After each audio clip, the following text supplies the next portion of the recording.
you don't have to do video, you don't have to do audio, you don't have to do written word. As a matter of fact, my highest over-indexing content on LinkedIn right now is comic strips. We have so many things to talk about in this world that we all kind of live in. Number one, actually back to, remember, I'm glad I got to this. I forget so many things usually. Improv has its strengths and weaknesses. This is very meta. If you follow, how many people here follow my content just for context? Thank you. Okay, it's great, so most don't. So listen, that's what I thought, there's a lot of people here. This is wild, and if you don't know me, which is why I asked, you may think it's a plug, but let me be very much on the record. LinkedIn, Facebook, YouTube, the NFL, orange juice, I have no emotion for anything. I care about nothing except the end consumer. But with that preface, there's a very remarkable thing going on for the far majority of people in this room. For the last year, I've been yelling on LinkedIn and many other platforms that LinkedIn is a really good place to put content. Right as we sit here today, the far majority of people's issue for their business. How many people own their business? Or the CEO? Raise your hands. Okay, not that many. You should consider it, it's fun. No, I'm just kidding. But for the people that run marketing or make decisions or influence decisions, LinkedIn over the last 6 months to a year, and I don't know when this algorithm changes and when the supply and demand of attention and content changes, which is what happens to all these platforms. My favorite place for the last 4 years, Instagram is going through it right now. For all the biggest content producers, especially personalities, the organic decline has just started. It's about to get nasty. A lot of influencers are gonna get a job. Anyway, LinkedIn right now is going through a Facebook 2012 moment. You right now have a business or trying to build a profile or trying to communicate something to the world, have no followers on LinkedIn, produce content, and the organic reach and consumption is remarkably high. It will go away, they always do. It went away on MySpace, it went away on Facebook, it goes away everywhere. It's supply and demand of attention. So, one thing I definitely wanted to get across before I got off here, content, communication, not your personal brand. Think of it a different way. Your reputation, it matters. A lot of you are still trading on your reputation because you've been doing it a long time. Reputation is getting built at scale in LinkedIn for B2B businesses, which have never really had a home for content like they do now, and just being obsessed with overbringing value. I implore you to dig into this hypothesis, get educated, and remember, when you produce content, you don't have to do video, you don't have to do audio, you don't have to do written word. As a matter of fact, my highest over-indexing content on LinkedIn right now is comic strips that I create from the things I talk about in the feed. It's working. GIFs, memes, unemotional about how we communicate. We used to draw in caves, people used to do smoke signals. I do not mind how people, unlike the far majority of this room and world, I do not judge how one wants to consume content. I just react to the truth. And in that truth at this moment, not next year, not last year, at this exact second, there's a huge arbitrage of organic reach within LinkedIn that I have a funny feeling will help you get something that you want, whatever that may be. And oh, by the way, as humans, where many of you may have your side hustle, if you're selling cupcakes or your fitness program or hair extensions, LinkedIn, which is wild. Watching it become Facebook in there instead of just B2B has been phenomenal. So highly recommend that. That's another side note. Let's get cracking. Let's grow our business on LinkedIn. I've been in the online marketing business since I was 17. I was doing search engine optimization back in those days. Lived in Asia for a while, Southeast Asia, marketing real estate. One thing I've learned throughout my career is with marketing, if you want to be at the top of the game, you've got to be ready to adapt quicker than anyone else. Because who would agree things are changing faster than they ever have before? Sometimes when I meet guys that have come to my training, people say, oh, Nat, I did your training 2 years ago. I know everything about LinkedIn. So if you did my training 2 years ago, 60% of what you're doing is wrong. That's how quick things are changing. When the old pandemic came along, I went from thinking that social media is a cool thing to grow your business that works really well to you must be on there if you're in business. The digital adoption, no matter what industry you're in, has doubled during the pandemic, and it's become essential for businesses to survive, to be able to adapt. And this is the way, that, as Brooke said, to have conversations at scale. Who feels a bit like my friend Marshall when they're on social media? Don't forget to follow me on Snapchat, hashtag me on Instagram, tag me on LinkedIn, and while you're at it, subscribe to my newsletter and come on Facebook and like me there as well. Have you ever seen a post like that? I'm exaggerating. But it's fair to say a lot of people are on there, and because it's free, they're kind of just throwing spaghetti at the wall on all these different platforms. But it's such a unstrategic method. And so what I'm going to talk about today is being strategic. Because it's not just about getting results on social media, it's actually about managing your time most efficiently as well. So you want the most effective results in the most efficient time possible. The drama is, right? I should probably take Marshall off the... Bless him. Yeah, Marshall the King Charles Cav. He doesn't like LinkedIn at all. He hears about it all day long. I was reading this article, right, that said if you have trouble falling to sleep at night, when you go to bed, don't look at your phone, don't do work, don't watch movies, don't do anything in your bed other than sleep, and a couple of other things.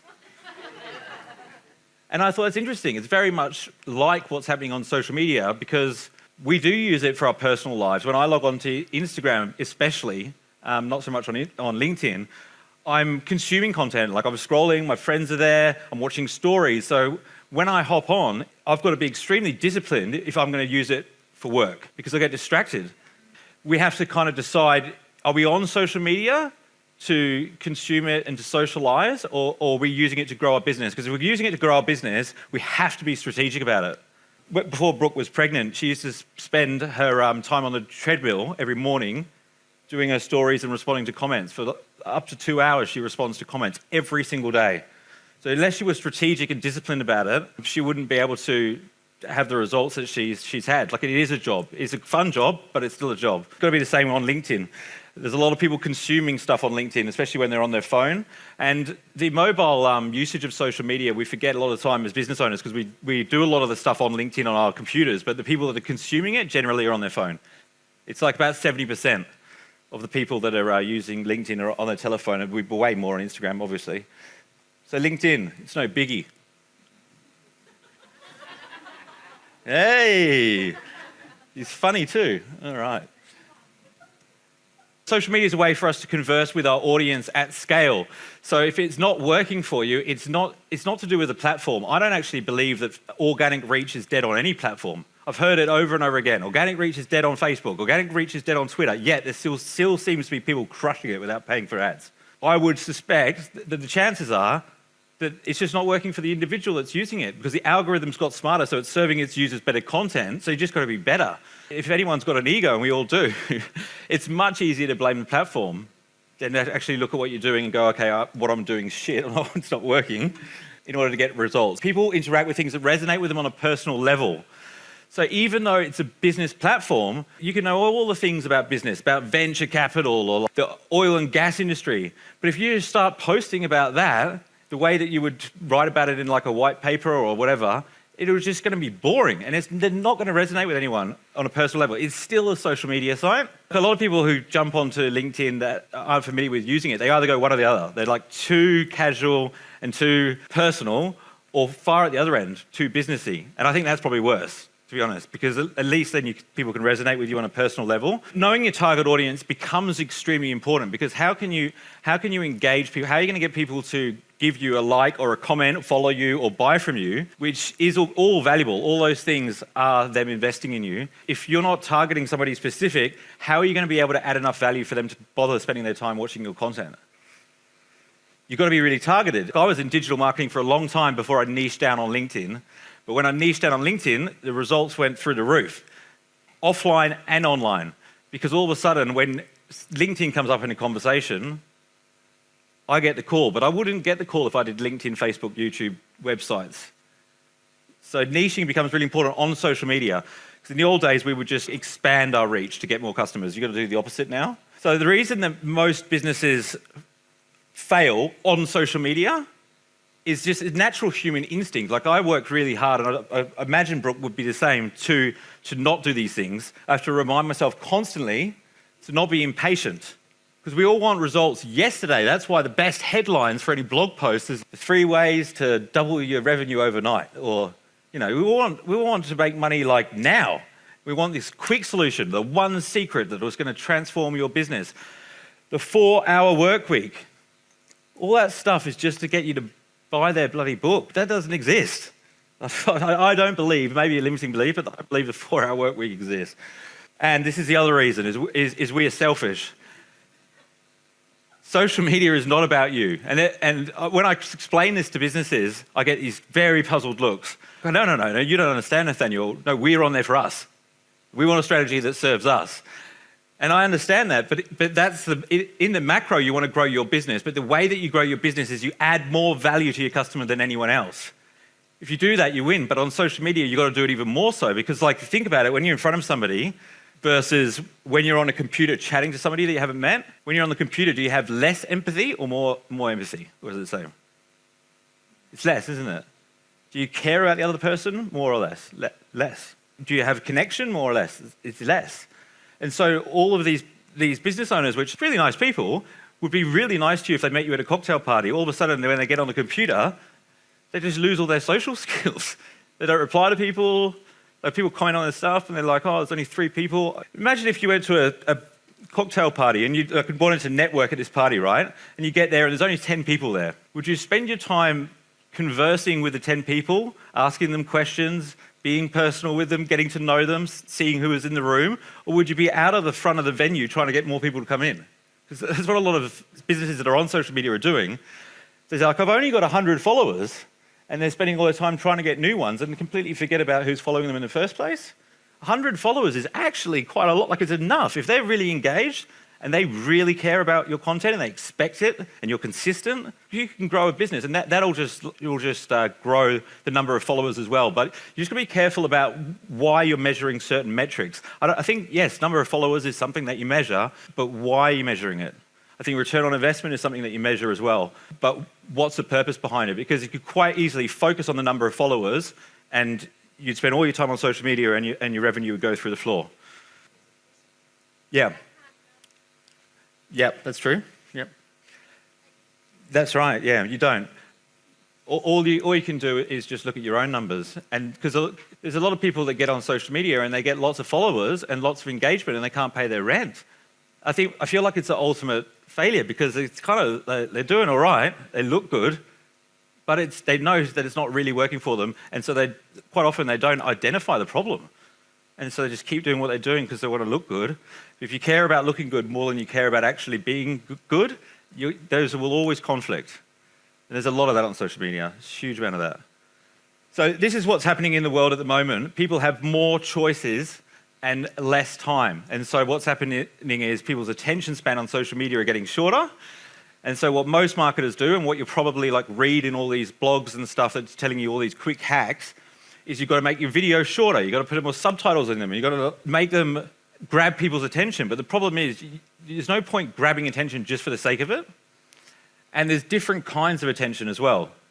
So somebody that's been to one of these seminars and heard Brooke and I speak for a couple of hours, that follow is going to be worth a lot more to me than someone I capture with a 3-second video. So you've got to look at the quality of the attention that you're getting if you want to grow your business. What I'm talking about is being focused with your marketing, because if you're unfocused, and there's still a portion of the time that I spend on social media that is unfocused, but I have the focus component as well, which allows you to say no to things. It allows you to be way more proactive with what you're doing. When they post on social media, and be honest, who thinks of their post on the day that they post it? Okay, cool. And who's planning their content by a month in advance? Awesome. Well done, all the social club members. If you're trying to add value to a consistent target market and you want to be consistent and you want to be posting on the most optimal times, the most optimal days, it's unfair on your audience not to plan it. Because if you're not planning it, you are going back to being selfish and doing what you want to post, and it might change from week to week, and that's where this inconsistency comes into it. The mere exposure effect. Has anybody heard of the mere exposure effect before? Awesome. Mere exposure effect is a psychological phenomenon that says the more times that a customer or a person is exposed to your brand, the more likely they are to like you and trust you and do business with you. So, let's say 15 years ago, 5 exposures You drove home, you saw 5 billboards of Coca-Cola on the way home. You didn't see any Pepsi ones. You're more likely to buy Coca-Cola because it's more familiar. These days, you would need to see a lot more exposures. You need to see 30 exposures plus. And so I think of social media like, how do I get 30 exposures in front of my target audience so they like me more, trust me more, and want to do business with me more than the next guy? And if you nail it, there's no competition, which is really interesting to me because I didn't expect that when I went into content marketing and social media at all. Like LinkedIn, if any of you were on it 9, 8 years ago, you couldn't post content. Couldn't post content at all. It was a recruitment website that people would use to find talent, hire people. And so I used to use it just to message people. I was like, I want to do business with the CEO of this company, and this guy, and I would message them and set appointments. It was working extremely well because like no one's used to getting LinkedIn messages unless they're getting offered a job. And there's all these salespeople and marketers jump onto LinkedIn, and LinkedIn go, oh, we forgot about these guys. These guys will want to use the platform too. And so they create all these sales and marketing products, and then they start following all the other social media channels, allowing content to be posted. You write articles to start with. When video came into the platform, it completely changed. So every single year since videos come out, the session time, the amount of time that each member spends on LinkedIn has gone up by at least 30% every single year. So not only is it growing at 2 members every single second, but those members are spending 30% more time on the platform.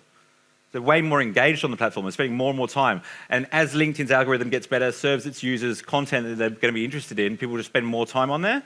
And so there's a real captive audience. So like if you're in any business that targets other businesses, B2B, it's very straightforward who your target market is. If you target accountancy practices, or you target psychologists, or you target schools, you can find the key decision makers within those organizations really easily on LinkedIn. But if you're in B2C or a product-based business, and I know a few of you are, then you could be thinking about, okay, distribution channels, suppliers, getting contracts with suppliers, business partners, people that share the same target audience as your business has.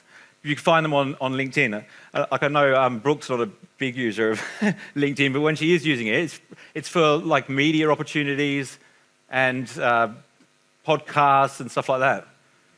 The event organizers actually use LinkedIn to find speakers. So like if you are a speaker, put it in your headline. Very similar to Instagram, like the headline is the most important part from a keyword perspective. When people are searching. The word of caution though, because 10 years ago I was saying jam all these keywords into your headline and you'll show up in the top of search results, and you would, but now everyone's doing it. And so it can make your profile look a bit try hard. So you've got to think about your target audience, right? Because if your target audience is large companies, C-suite executives, and you're contacting them and you've got all these rose emojis and keywords stuffed into your headline, they're not going to take you very seriously. I always say, look at the target market that you have on LinkedIn and mirror a lot of what they have in their profile. If they're a CEO of an ASX-listed company, they might just say CEO, Blackstone Minerals or something, right? And so you want to have CEO, Bibby Consulting. So they feel like you're on the same level with them if you're prospecting on LinkedIn. So customer journey. When I talk about messaging people, we're really pretty much just like getting appointments straight away. That's like at the bottom of the funnel, lead generation. Content marketing is something which I did for, I think I was doing video for about 4 years when no one was watching them, mainly on YouTube. And all my friends would say, Mum is here, would say, what are you doing all those videos for? No one's watching them. And I was like, I don't really know what to say. Well, no one was watching them. But then,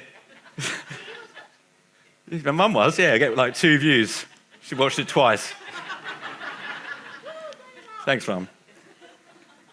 She's the best. But eventually, you would learn what works. And this is what I talk about, like throwing more things and spaghetti against the wall so you get more feedback. Because that's how you learn social media. It's not through, you can't really go to a course to learn what your audience wants. You have to find it out from them. And I work with like large companies with hundreds of people in their marketing department. And when I ask them how they come up with their social media strategy, they say something along the lines of, well, we get the director of this division, this division, this division, and we all meet in the conference room and we get the whiteboard out and we, identify who our target market. They don't include their customer. when they're planning their social, the customers should be the ones planning their social media strategy. They should be asking them what they want to hear about and what's going to add value to them. You see most of these guys are getting, like these big companies are slow to catch on their social media. There's not many that are nailing it on LinkedIn at least. So in terms of like trust, when I talked about the value of attention, this is the digital trust index, okay? So this gives you a rough idea of how much people trust content on different platforms. So like if you see, a post on Facebook, how likely is it that somebody's going to trust the content if they don't know you from a bar of soap? Well, it's about half or less than half of LinkedIn. Stumbled over my words there. And Instagram, well. Okay, obviously there's things that come into this as to, like, if they've got a relationship with you and all that kind of stuff. But I'm just saying, like, overall, people think that LinkedIn-related content is true, more true, right? So the value of the attention is quite high if you're in the right type of business. So I always talk about adding value to your customer, because if you do the 20 exposures in front of your target audience and you just selling to them every single time, call to action, you're just going to piss them off. You're going to build negative brand sentiment. It'll work against you. So it's really important that all your content adds value. And people ask me, well, Nathaniel, how do I add value? So this is how you do it. So there's inspiration. So this is, this is something that I would never, ever post on social media normally, right? Because I've got 10,000 subscribers on YouTube, right? If I saw someone post that, I'd think, what a wanker, right? But these posts get me more leads than any other kind of post that I do. And I've only just recently started experimenting with them. Anything to do with milestones, achievement, doesn't have to be you. You could talk about your customers achieving stuff. You can make more of a big thing about it than they do, right? Is Kim in the room? I've seen you post. There you are. When we did that content recording and we did that post about it, we had like 6,000 views. Like, yeah, first video on LinkedIn, here we are recording it. Yeah, 6,000 views on LinkedIn just from a photograph. There's this kind of content that people want to, they actually want to support you, because the one thing they all have in common if they're in your network is they know you. So if it's about you, like making progress, and then what happens is momentum attracts customers. So like if you have like 30 things happen in your business at once, what I suggest you do is not tell everyone about all of them, is I would tell them about one thing every single month. And your social media will just go bananas. But just keep an eye on it, because even like your birthday of your business, right? This is something I would never talk about. I didn't even know when it was. Now it's in my calendar because I know to do a post about it because it's inspirational.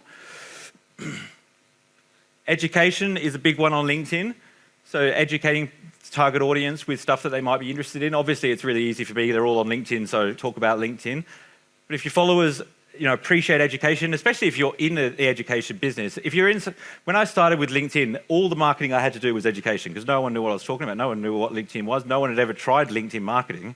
So it was all education. I educate them about it, and then they're interested, and then they buy. You'll notice as well, as I go through these, how I've structured the wording. So this is how long a paragraph should be, one sentence. Because you've got to remember, people are reading on a mobile device. You've got to make it really easy for them to read. So you get short sentences, one sentence per paragraph, so they don't lose their spot. Because as soon as they lose their spot, they're out of there. On a video, and videos, by the way, are shared 20 times more than any other post on LinkedIn. So if you want to know what kind of content to put up, if you can, do video. One thing I will say, because I know there's a lot of people that use Instagram here, the question about whether you just do it on your mobile as opposed to professional, it's something that you need to think about from your target audience's perspective. Because when I was doing business with guys like Apple, or some of the banks, or some of the companies I wanted was clients were international companies, right? And so anyone that they're comparing me against is using professional video. So I had to deliver at that level. The challenge becomes with social media, if you're doing it at a professional level and you're hiring videographers, is If you search on Google, and I would have spoken to no less than 50 video marketing companies in Australia over the years, easily. The cheapest video I could find was $5,000 for a 2-minute video on Google. I got it. It's our what we do video. Because they're so used to like creating this like one video that serves one purpose and you send it to everyone. But the problem is with social media, we need so much content to be constantly putting it in front of our buyer that if it was $5,000 every time you did a video, it just wouldn't be sustainable. You know, it might be all right for some large companies, but you know, it certainly wasn't all right for me. And so I went on Airtasker. Cheapest videographer I could find on Airtasker, $500. No experience, no other clients, right? I hired him, right? I hired him. And we worked it out together, you know? And I was like filming my content to the camera and he's like, oh, Nathaniel, it's not that good. And I was like watching it back and I was like, yeah, you're right. I said, here, why don't we do this? Why don't you interview me? He's like, I don't know what to ask you. I said, well, here, give me a pen. And I wrote down 5 questions. I said, boom, ask me them. And it looks a lot better, which is interesting. And no, it's not, because this dude, I'm not going to get in there. So then I said, why don't we go and interview other entrepreneurs? I'll call it LinkedIn heroes. And that way, like, I don't have to be thinking up all the content and stuff. And he came with me. And after following me around to interviews, like maybe once a week for about, I don't know, 4 or 5 months or something like that, me interviewing different entrepreneurs, he was fully booked and hired 2 people to work for him. Because every person I interviewed hired him to work with him. So, but still, $500 is a lot of money for one video, right? And so I'll constantly be thinking, how do I create a higher volume of content that's awesome, that's good value, that doesn't look like you know, because you have to learn these skills. Like sitting in front of a camera talking is a bit, like, it's a bit nerve-wracking if you haven't done it before. Just professional people on TV and stuff go through like a whole university degree. Does anyone study PR or in media or anything like that? Even the amount of training that they do just to get their vocal tonality right is huge. So for somebody that hasn't done it before, it's quite intimidating. And so one of the things I'm most proud of, it's taken me years to develop, is our program called Behind the Brand, where we're interviewing business owners and they spend an hour there answering questions. The questions that I ask them are like designed to create engaging content. And so every answer is like a 2-minute video. So we can create 50 bits of content for a client with it just taking 1 hour of their time. So go there with the video guys, I interviewed them, I asked them the questions that I know creates engaging content. We chop it all up, 50 videos, 20 images, and they've got enough content to post for 4 months. I got the idea from Gary Vee. Does anyone know who Gary Vee is? Gary Vee, ladies and gentlemen. Legend on social media. Guess how many times he posts a day? 100. And yeah, he's got a whole team, that's right, yeah. But somebody that's getting that much feedback, going back to what I was saying before about the amount of feedback you get, knows a thing or two about how to create high quality content in a high volume. And so he put this deck out called the content model, or something like that, this slide deck. And he showed how he creates his content. So what he does is, like, if he does a talk or something like this, the video team film it, and then they chop it all up into 100 pieces of content, 50 bits of content. They label each video, and then he's got these social media posts to post for ages. Obviously, he's doing a lot of these keynotes, interviews, stuff like that. And I was thinking, yeah, well, my clients and me, we don't need to post 100 times a day, but it'd be good to get 100 pieces of content from just 1 hour, wouldn't it? And so I use the same system to develop content for my clients. And like, you could do it yourselves, but you've got to know what's engaging. So the way that I've learned what the engaging content is when you post those 50 videos, is then you look at all of them after you've posted them and see what the comments say, how many comments there were. And then if you'll find like one topic, you've got way more comments than the other ones, and you will, there'll be things that resonate with people a lot more than the other stuff, like the questions that you ask, the answers that you give. And then you make the next hour all about that topic. And so every time you do another batch of content, we call it batch creation, you're optimizing. You're going like harder into whatever your audience is interested in. So I don't know if anyone watched Gary Vee's stuff when he started, but he was just talking about business. Now he talks about caring what other people think, relationships, parenting. And Cohen Ray did this as well. Like, he shifted their content based on the audience's insights.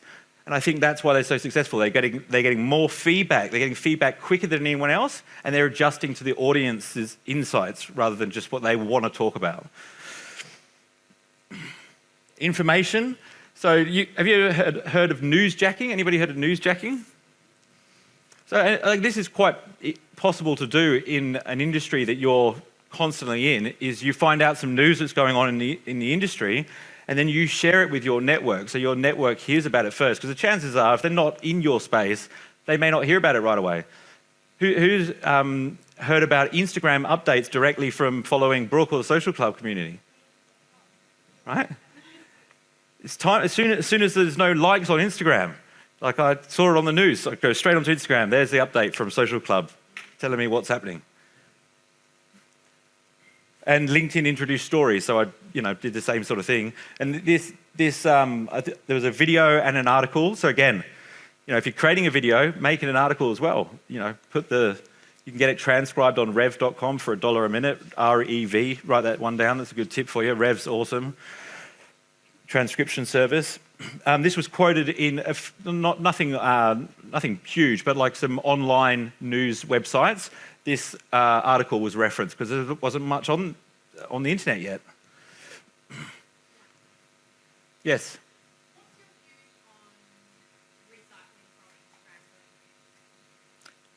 From Instagram to LinkedIn. There's a lot of value in it. I think what I do when I'm doing that, because I do that a lot, is I just quickly picture myself in my customer's shoes and the context of why they're on the platform. And I might change a few words, take out a few hashtags, take out a few emojis.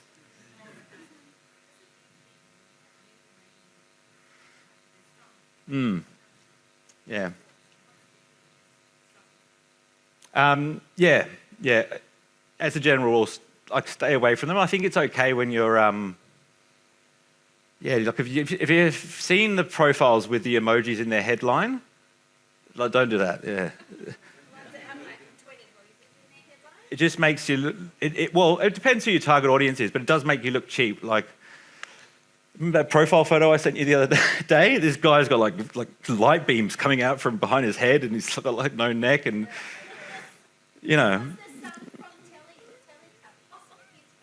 Oh, was it? Yeah. Oh, well, in that case. Anyway, we'll keep cracking. So entertainment, by the way, this is the biggest opportunity on LinkedIn at the moment because there's not many people doing entertainment at all. Entertaining posts. Like if you're funny, LinkedIn's your platform. I've been talking about this for a while now. This post went bananas. What does it say? 283 reactions, 107 comments. I don't know what that equates to in views, but must have been around 20,000. Check it out. My name is Brian Mills. I've scoured LinkedIn to find the one candidate whose particular set of skills are worthy of my team. I found him, and his name is Casey Wiggins. Casey Wiggins. Casey is a PC tech you can trust with your life, or your dollar. His skills in information security are extremely valuable. Skills like vulnerability assessment, network security, and computer forensics. Because without those skills, your data will be taken. His previous experience makes him a valuable asset in any crowd control scenario. That job is more chaotic than an Albanian whorehouse and twice as dangerous. Plus, he can cook a steak. I cannot stress how valuable this is to any team. With a degree in information security intelligence, I may have need for Casey for my next mission, unless you hire him first. Now understand, I don't make recommendations for just anyone. But Casey's profile has more stopping power than a fist to the throat. If you want to protect your family... Dad? Let's go, Kim. Connect with me, Brian Mills. But if you want to protect your data, connect with Casey Wiggins.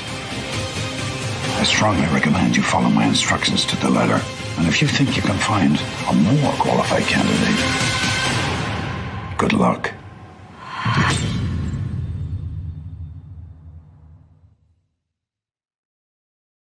No worries.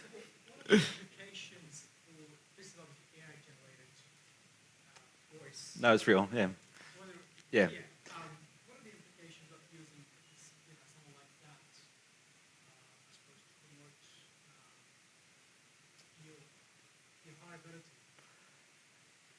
Yeah, good question. So there's two.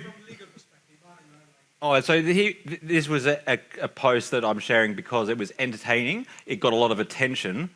Yeah, like he's not going to be getting job opportunities left, right, and centre from that content. He needs to do more than that. There's two sides to social media marketing. It's getting attention, and then there's building trust. You can't really make it work with just one or the other, because what will happen is, if you're really good at getting attention, you'll see the accounts like this on social media all the time. They get attention, but then they break the trust, and so they lose the attention. So they constantly need to get new people in, and so they never really grow their audience. So if you get attention in and you build trust, it doesn't go away. And so that's how you grow a following. It's really important that, if you're going to post something entertaining, that's not enough. You also have got to give value. Yes.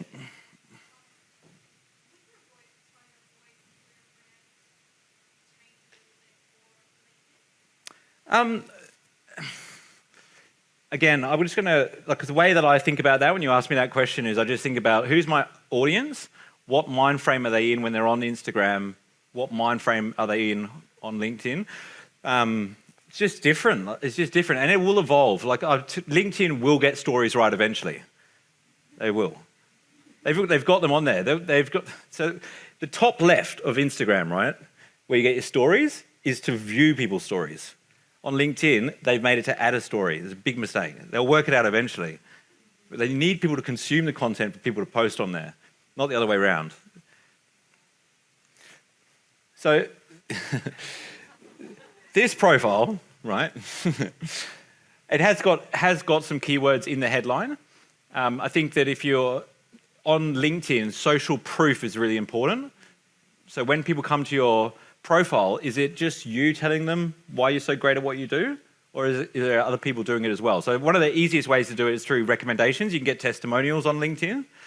Most people don't bother. They don't, because you have to get them authentically. People have to go to your profile, press recommend. Easiest way to get recommendations? Ask for them and give them. There's a word I can't pronounce that goes a little bit like this. Reciprocity. Reciprocity. That's really big on social media. So if you don't know what to post, go and like and comment on a whole bunch of people in your target audience. I had a client that was in the mining business, had never used social media before. He had 50 connections on LinkedIn. And he came to one of my events and he's like, oh, wow, social media, this is amazing. He had a meeting with me the next day and he's like, we'll do everything. And I was like, okay, wow. We're starting from scratch, but generating leads, creating the content with the interview process I talked about, and then posting for him. And so we're slowly growing his connections. He's gone from 50 to 150 to 200, and then the content's ready, so we start posting that. And people are engaging, he's getting engagement, and he's getting people that haven't heard from him in a few years, calling him up and saying, oh, we've seen your videos, it's great to see that you're doing this, this, and this. And I logged in one day to have a look at his campaign, see how it was performing, and I looked in the news feed, because he targets CEOs of mining companies and ASX-listed businesses, but because he only had 500 connections when he started, these news feed were just full of all these high-profile guys, CEOs of these mining companies, because he was never reactive on the platform. So most people, when they hop on LinkedIn, they just go, oh, look, 8 people have sent me a connection request. And so they'll accept them to grow their followers. But those 8 people aren't in their target audience. They're salespeople and recruiters. And so then they'll say, LinkedIn's rubbish. It's full of salespeople and recruiters. And people sending me rose emojis, right? But it's because they've been reactive. Who's going to send you a connection request?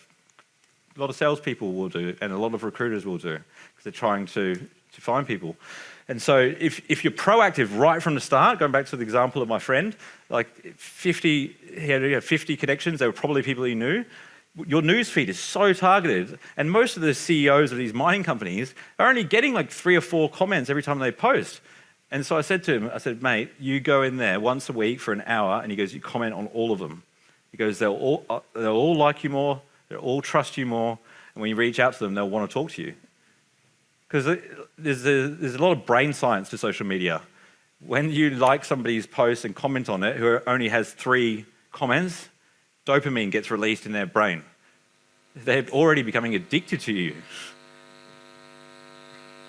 This is why social media is so effective. It's to do with brain science. Whereas if you give somebody a call to action who hasn't asked for it, has no interest in your product, they're going to release cortisol, stress hormone. Because when the people are on LinkedIn, especially, but on social media as well, they're just always looking. When anyone approaches them, they're like, is this person trying to take something from me, or are they trying to give me something? And so you should be very careful, no matter how good your intentions are, to not look like a salesperson. People don't like salespeople. They've got a really bad rap at the moment. So on LinkedIn, so you've got to make sure that you don't have sales professional in your headline and things like that. You've got to find out if people have the problem that you solve before you start offering a solution. Otherwise, you're going to come across as a salesperson, and it won't work. Okay, so I'm going to give you a big content hack here. This is the content that gets the most engagement. If you're not getting engagement on your content, I'm willing to bet that it's probably of this reason I'm about to share with you in a minute. But these are the top shared videos, right? The single biggest reasons why startups succeed. Why the best hire might not have the perfect resume. Why do so many failed musicians win in business? And the list goes on. What's the one thing that all of those headlines have in common? Gay's son in the 1950s is on there. Extra gum, the story of Sarah and Yuan. The most powerful thing that you can discover with content marketing, and I've only really fully grasped and understand this now, is curiosity and intrigue.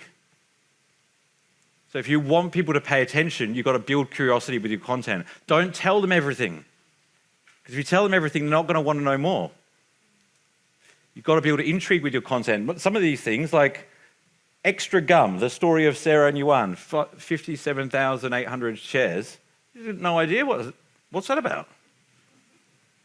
But it creates curiosity because it shows up in the newsfeed. It probably got a compelling image.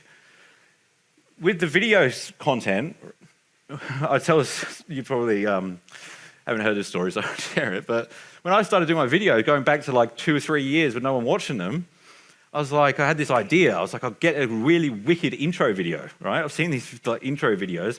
And so I'm in St Kilda and I've got my sunglasses on. There's these aerial shots of Melbourne. It was a high impact with the hip hop music on. And I watched it and I was like, this is it. It's over. Awesome. So I started putting it at the front of every video. And I look at the analytics on YouTube and it's like people are watching the little intro, the music video comes on, bang. Lose all my viewers, right? And so I thought it was cool, but my audience didn't care. So I was saying to Brooke the other night, I sit at home sometimes on a Friday night with a glass of wine and watch it myself, and I'm like, yeah. But no one else gives a shit, right? You got to see it. Yeah, it's cool. So on average, if somebody's watching your video, after 10 seconds, 50% of them have stopped watching on average. Most content's crap, so you'll do better than that. But after a minute, it's more than 80% of the people are gone. So you've got to be careful, is your preamble too long? Getting straight into it. But the way to actually keep people watching it, right? You want to get straight to the value that you're going to provide. You want to tell people what the value is, but curiosity and intrigue will keep people watching it. Have you ever watched a TV series or a Netflix series and you get to season 3 and you're like, this is not as good as it was, but you keep watching because you need to know how it ends. Brooke watches Home and Away, for God's sake. Because you've invested in it, you want to know what happens next. And that's how the YouTube creators go bananas. It's because on YouTube, it's to do with retention, how long people watch your videos for, and they're just exceptionally good at curating curiosity. So it's okay, in this video, I'm going to tell you the 3 ways to generate leads on LinkedIn. You're telling them what they're going to get, but you don't tell them what they are until later on in the video, and they'll keep watching it because they want to find out. The great thing about video is you can edit out all the rubbish and crap. A lot of the times when I see people do their first video, It's like the first thumbnail is like of 2 empty chairs because they haven't ran around and sat down yet. Like, and then they go, oh, this is our first video. We were thinking about doing a video. Now we're doing a video. What's your name? My name's this. Then, like I say to them, cut all that shit out and get straight to the. Sometimes in the interviews, I even cut the question out. I just want to hear the answer. And then they say like, just jumping on here to, just jumping. Yeah, they do. They do it in the car as well, like on the way to work. Like, oh, just on my way to work. Thought I'd do a video, quick video. Thanks, guys. And like 80% of people on LinkedIn are watching stuff at work, so they don't have the sound on. So if you don't have subtitles, like they'll watch it because they're bored out of their brain, they're at work, but they don't know what you're saying if you don't have subtitles. So rev.com. Scroll stopping content. Curiosity. I'm all big on this at the moment. Okay, so when you do your posts, a great way to hook people in the first sentence is to use one of these phrases. Because what will happen is people will see the first 2 sentences in your caption, first 2 sentences of your post, and then they'll have to click read more to see the rest of it. And so that's where you want to create intrigue and curiosity, because if they click read more, then they're more likely to read the rest of it, they're more likely to play your video. Not everyone that reads your caption is going to play your video. They'll see your caption before they see the video, so the caption's got to be good. You can't just post a video with no caption. What's the video about? You've got to explain that in the caption. Most people they don't write sentences that are 3 words long. They jam in everything, especially in business. They think they have to cover every single thing because they might make a mistake. You don't need to. Take a photo of that if you haven't already. If you start posts like this, it creates intrigue. Like, what was my business when I started it? I was broke, and I'd lost my job, and my electricity got cut out, all within pretty much just 24 hours. And that's when I decided to start my company. But if I started the post explaining everything I just said, it's just too much information. Like if I started it with I remember the day I lost my job, that's it. And then people have to read the next sentence, which is a paragraph in itself. It keeps people entertained and it keeps people engaged, more importantly. When they click read more, it's actually just as valuable like a like and a comment is. It's still engagement, people clicking. There's a thing called dwell time on LinkedIn. I don't know if Instagram has this, but, sorry? Yeah, the amount of time people spend on your post counts. Yeah. Even if they don't like it or comment on it. That's right. So if you write an article and people are looking at it for a long time, LinkedIn knows that it's valuable content. Because what it doesn't want to happen is you to get a group of other content creators together. You've got 10 of you in a club and you're like, okay, guys, we're going to kill it on social media. You like my stuff and I like your stuff and we'll just do that all day long and comment on each other's stuff so we'll be really popular. The algorithm will push us out to loads of people. LinkedIn saw that going on and they're like, whoa, that's going to put a lot of crap content in front of people. We don't want that. That will lose customers. Yeah, I mean, Insta probably did it earlier. LinkedIn's normally lagging in this area. But so if people are going there liking, leaving, LinkedIn knows that they're not that interested in your content, so they've got to be engaged. And that's why the longer the article is, on the basis it's valuable, that it will do better. Because more value, people spending more time there. So these algorithms are just getting smarter. Like at the end of the day, at the end of LinkedIn and Instagram's, all their product development teams work, they'll give the user exactly what they want. And so if you want to win in the long term, just think about giving a user exactly what you want. All these hacks like engagement pods, on Google, like getting backlinks from hundreds of websites and stuff. I used to do it at the start of my career.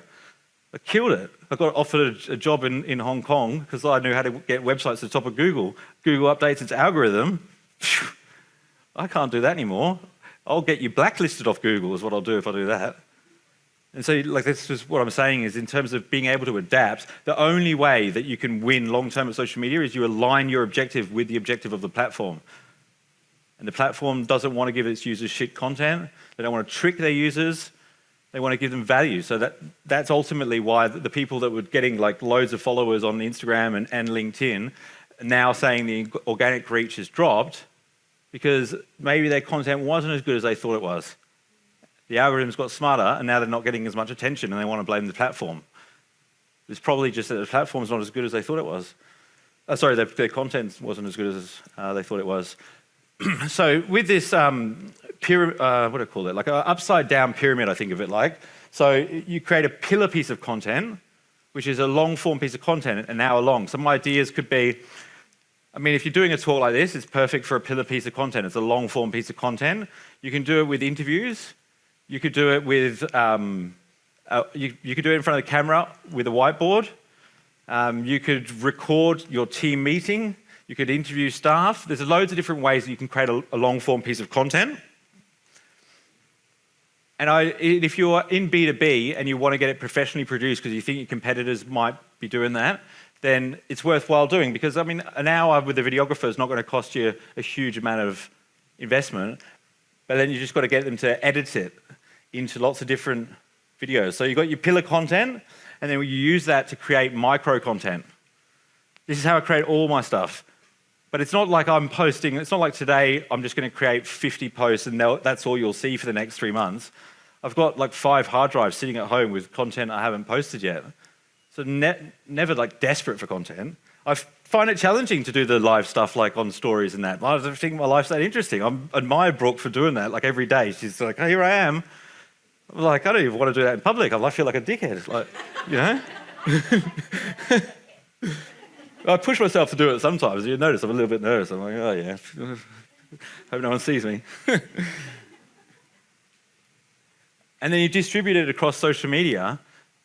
But the most important thing is you keep doing it, right? So then you just work out like what the audience is interested in. And this becomes your process. Like, this is the way you learn how to get better at social media, is you listen to the audience. I mean, I'm sure that you guys are doing this anyway. But the quicker you do it, the higher volume of content you put out there, the quicker you get feedback, the quicker you'll learn. Because the problem is, if you do it too slow, everything's changed by the time you've worked out, you know, what your audience wants. And it's just becoming more competitive. It's not going to be long now until all the big companies start nailing it on social media. And when I say nailing it, I don't just mean their company page. I mean, they've got like thousands of their employees in a seminar like this learning how to promote their business. I mean, the amount of the potential there is huge. It's just become more competitive for smaller businesses. Can we get a microphone down the back there? What's your name? Becky. Thanks. Becky. Hello. Hey, Becky. Hi. I just wanted to ask, with the long form, would that be distributed via LinkedIn and then the shorter form go on to things like Facebook and Instagram? Great question. So the videos on LinkedIn have to be less than 10 minutes. So what I do with the long form content is I put them on YouTube and my podcast. That's where I put them. So if you ever want to like spend your Saturday night watching me talk, go to YouTube. That's where you find all the long stuff, right?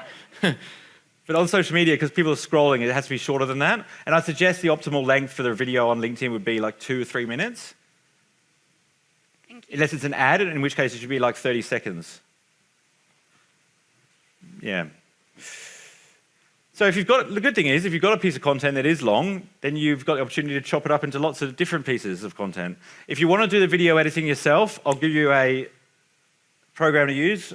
Wondershare Filmora is what I used when I started. It's very easy to use. Filmora, check it out. It's like, I don't know, $90 or something. And then Adobe Premiere Pro is like the bee's knees, but I've tried, you know, using it. You just spend hours and hours and hours and then export it at the wrong size. Premiere Pro? Oh, Filmora. Wondershare Filmora. Filmora. Yeah, very easy to use. And so like this is an example of that keynote being chopped up by a video production company. So what I did is I got a company in Sydney and these guys in Perth, and I sat them down and go, okay, this is the process that we're going to use to create social media videos. Okay, we're going to film this. We're going to do 3 angles so that, you know, we can swap, make it interesting. Here's heaps of stock footage that we could throw in there to make it even more interesting. And every answer, we're going to chop it up into a video.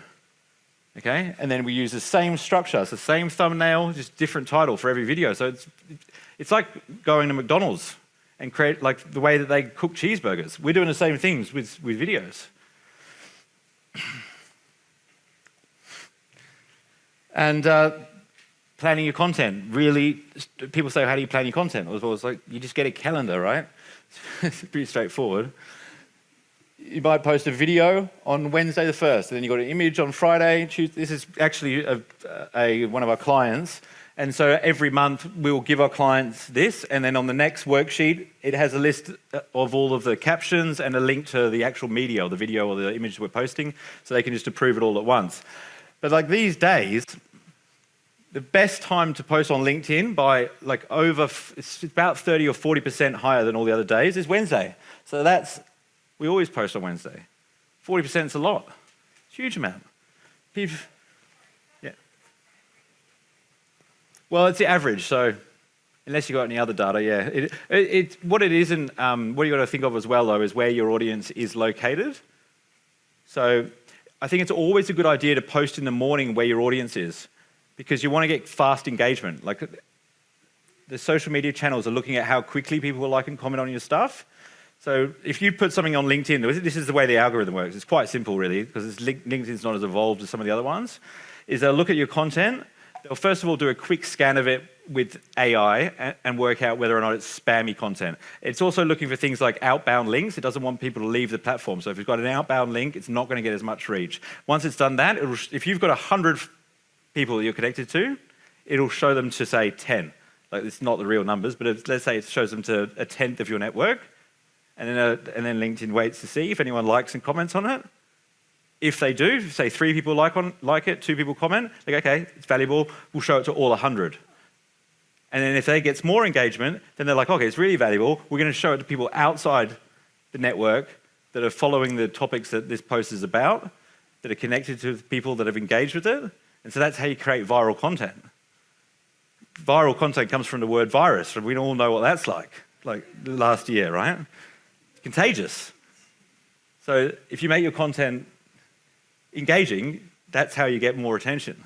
And so it's really important. Like, I don't think it's necessarily the key to growing a business, but it is really important to get the attention in the first place and make it engaging enough for people to comment. So you've got to ask some questions, get them to contribute. Always be thinking about, how does the audience participate in this?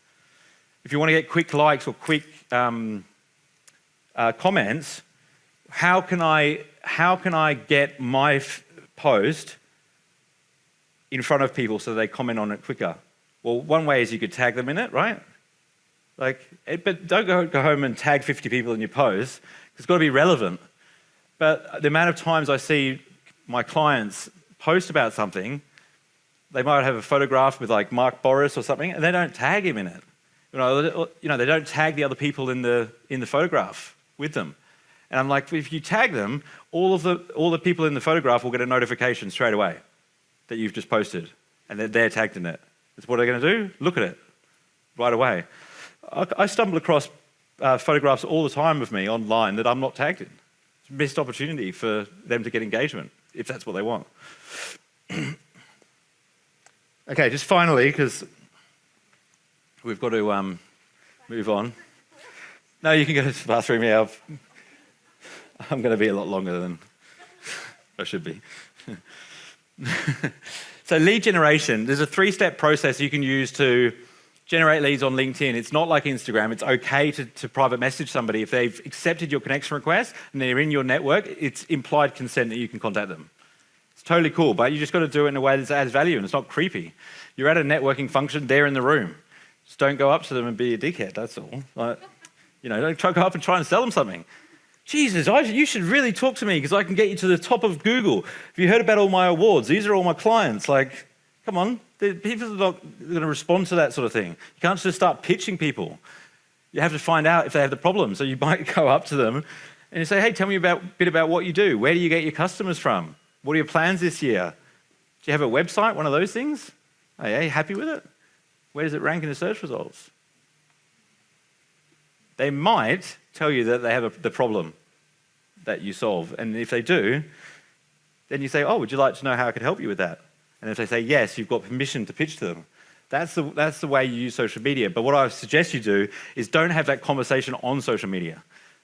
Do what Brooke said and bring the conversation offline. But you don't necessarily need a lead magnet to do that, because it's a social environment. On LinkedIn, you could private message somebody and say, hey, I've noticed that you're the managing director of this dental clinic. I work with loads of dental clinics. I would love to find out more about what your business does, see if there's any opportunities to work together. What's your phone number? Not everyone's going to respond. If you send 100 messages, at least 10 will. If you cold call somebody, like, it's effective less than 1% of the time. And I'm not talking about making a sale, I mean getting an appointment. You make 100 phone calls, 1 appointment. And there's loads of people doing it. On LinkedIn, make 100 phone calls, you can get at least 10 appointments. Depends on the industry. I've seen as much as 40 appointments. I'll show you an example in a sec. This guy, Dean, he does fit outs for offices and commercial buildings. And it says there that he was, after 30 days, was consistently meeting with 2 potential clients every day. And most effective lead generation system I've come across. So the beauty of it is, because if you have a website, right? When I started LinkedIn marketing, I was working for an online marketing agency, and I said to the boss, because I'd never worked in online marketing, I said, what's the best client that you can get in online marketing? And he's like, well, the best clients that pay the most, that are the easiest to deal with, are plastic surgeons.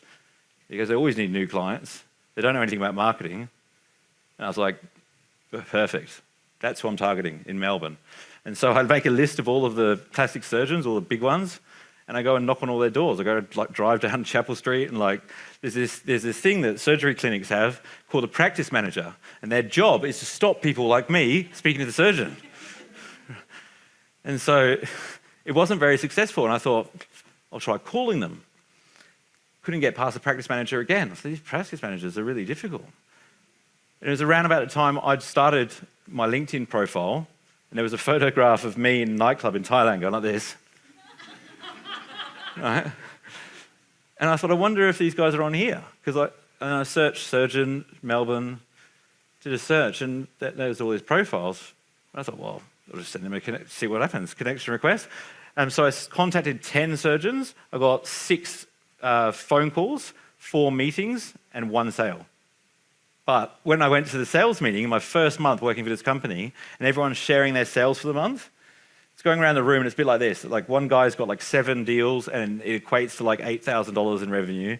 Another guy's got 12 deals and it equates to $15,000. I was like, I only got 1 deal, but it was a $25,000 sale. Because it was an ideal client. That's what the boss said, but they were the best. So when you get leads from a website, you can't really decide whether it's somebody with a $500 budget or a $30,000 budget. You know they have the need.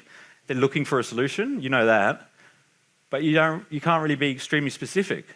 And so this guy, doing office fit outs and stuff like that, he was getting a lot traffic to his websites, but a lot of them weren't relevant. They weren't people he could work with.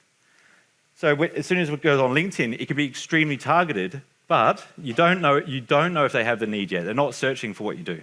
That's the difference. So it's extremely targeted, A-grade clients, but you've just got to approach them in a way that's higher up the customer journey, so you can ask them the questions to see if they've got the problem you solve. And if they don't have the problem you solve, you just move on, but you won't have ruined the relationship. So if 6 months later they have the need, they will reach out to you on LinkedIn, they're in your network, they'll see your content, boom. These are the statistics for this particular case study. And I got loads of these. I just wanted to show you one today, because I think that if you're going to do anything to generate leads immediately, it's the fastest way to do it. It's through connecting and messaging people. So we sent 241 requests, invitations out. Team do 50 to 100 connection requests an hour. So it seems like a lot, but you get quite quick at it. And these are customized with their name and everything. So out of those 241, 183 people said, yes, I'll accept the invitation. So you got 75% conversion rate from invitation to new connection. And then they all got the follow-up message. So the connection request, all it says is, I've seen we've got some mutual connections. Would you like to connect? 75% of people say yes. Those 183 people that are now part of this client's network, we messaged them and said, hey, I've noticed you're in this industry. I work with businesses that are similar to yours. I'd like to find out more about what you do. What's your phone number? So 183 messages, 75 leads, 41% of people said, yeah, sure, let's hop on a phone call. And so when he gets on that phone call, all he's doing is saying, So the purpose of this call is to me to find out a little bit more about your business and see if there's an opportunity for us to work together or not. Is that okay? And the guy's like, okay, yeah, sure. And so all he's doing is just asking the questions that will uncover whether or not there's a need there. And if there is a need, he asks for permission to pitch to him. So he says, would you like to know how I can help you with that? If you do it like that, you won't piss anyone off. People will say no at sometimes people will say, no, I don't want to have a phone call. It's like, okay, thank you. You haven't pissed anyone off. You get on the phone call, would you like to know more about how I can help you with that? No, thank you. Okay, have a good day. So the reason that you don't want to piss people off is so that if they have the need later, that they'll contact you, whereas if you've pitched to them, they'll want to stay way clear of you. They'll rather speak to somebody that they haven't met on Google because they don't want to be sold to. No one wants to be sold to. Everybody wants to buy. No one wants to be sold to. So you've got to help people buy and not try and sell to them. Does that make sense? Yeah, awesome. So when you do a search on LinkedIn, there's a little button next to the search bar that says Advanced. And so when you click on Advanced, it gives you all these different fields that you can put keywords into. So like if you just type in a keyword like Instagram coach or something into the top search bar, it'll crawl their whole profile looking for that keyword. But if you open up Advanced and you can put, it's actually, you've got to scroll down, title, there it is, title. You can put in the job title. So that will only look at one section of their profile, their job title. So if you want them to be managing director, CEO, HR manager, whatever it may be, you want to put it in there so it specifically looks in that section of their profile. Then you select their industry, location, and so all of a sudden you've got all these granular search criteria that you're looking for businesses with. That's why it's so powerful, because if you're in business to business, there's always a decision maker, and sometimes there's more than one. But you can find out exactly who they are using the search criteria, and then you can't do that on any other platform. And then you can invite them to connect. Because is it fair to say on Instagram or Facebook or YouTube or Twitter, you can't decide who follows you, can you? Like you can do ads and stuff, and you can tell people to follow you, but like whoever follows you follows you. Whereas on LinkedIn, you send someone an invitation to follow you, an invitation to connect. It's like you can decide who's in your network. As soon as they connect with you, they'll see your content. So it's a huge opportunity to create this targeted network. And like if you think about it offline, if somebody follows you home from work, it's a bit weird, isn't it? But if you get an invitation to an event in your mailbox, it's kind of nice, isn't it? Can you make a bit more noise for me, please? How you doing, ladies and gentlemen? There we go. I know it's been a long day. I'm going to talk to you today about sales and how to use LinkedIn to get more customers. Everything I teach you today is going to be results-based. It's things that I've tried in my own business, made me a lot of money and made me very successful in my business and made my clients a lot of money as well. I won't teach you anything that hasn't got results. Am I doing it without a deck today, guys? Or no worries.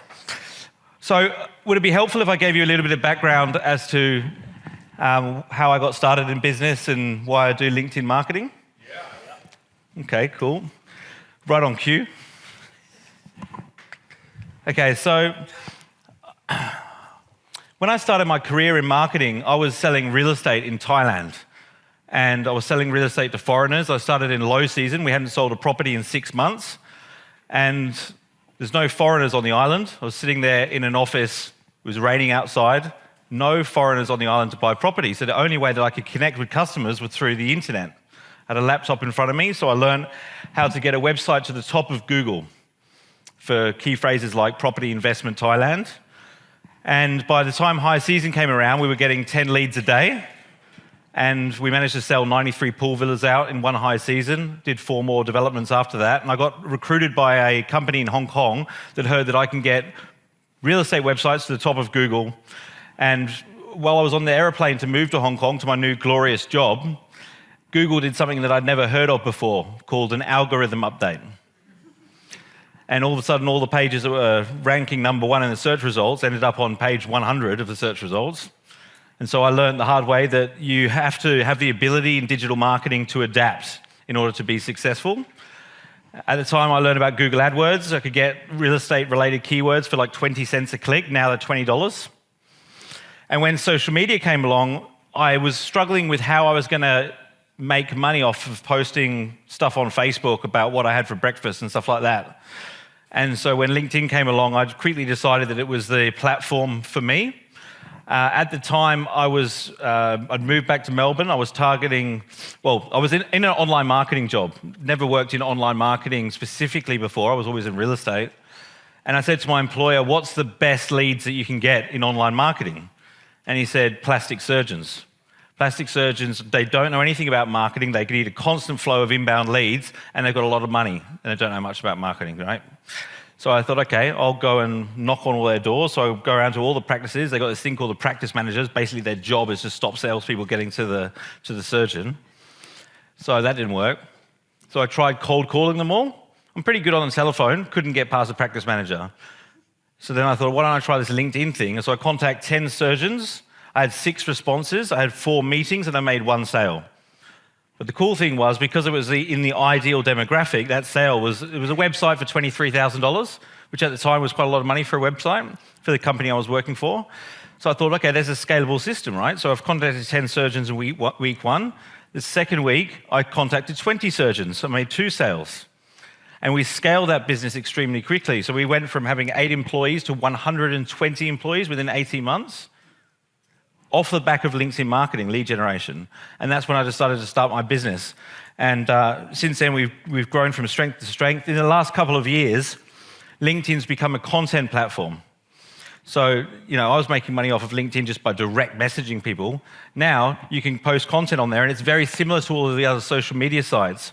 However, a lot of the social media speakers or trainers that you'll come across, they'll talk to you about that side of it, the content side of it, because they weren't on the platform before when you can private message people. So that's where you can get a direct return on investment immediately. If you hone in on target market, it doesn't matter if you're targeting surgeons, dentists, engineers, IT companies, digital marketers, accountants, financial advisors. You can hone in on exact industries that are in the exact job title and set appointments with them. So if I connect with somebody on LinkedIn, it's very different than following someone on Instagram, or following someone on Facebook, or subscribing to someone's YouTube channel. You've sent them a connection request. They've accepted the connection request. That's almost like, it's like exchanging business cards, right? It's implied consent that you can contact them down the track. We're going to go through some of these slides.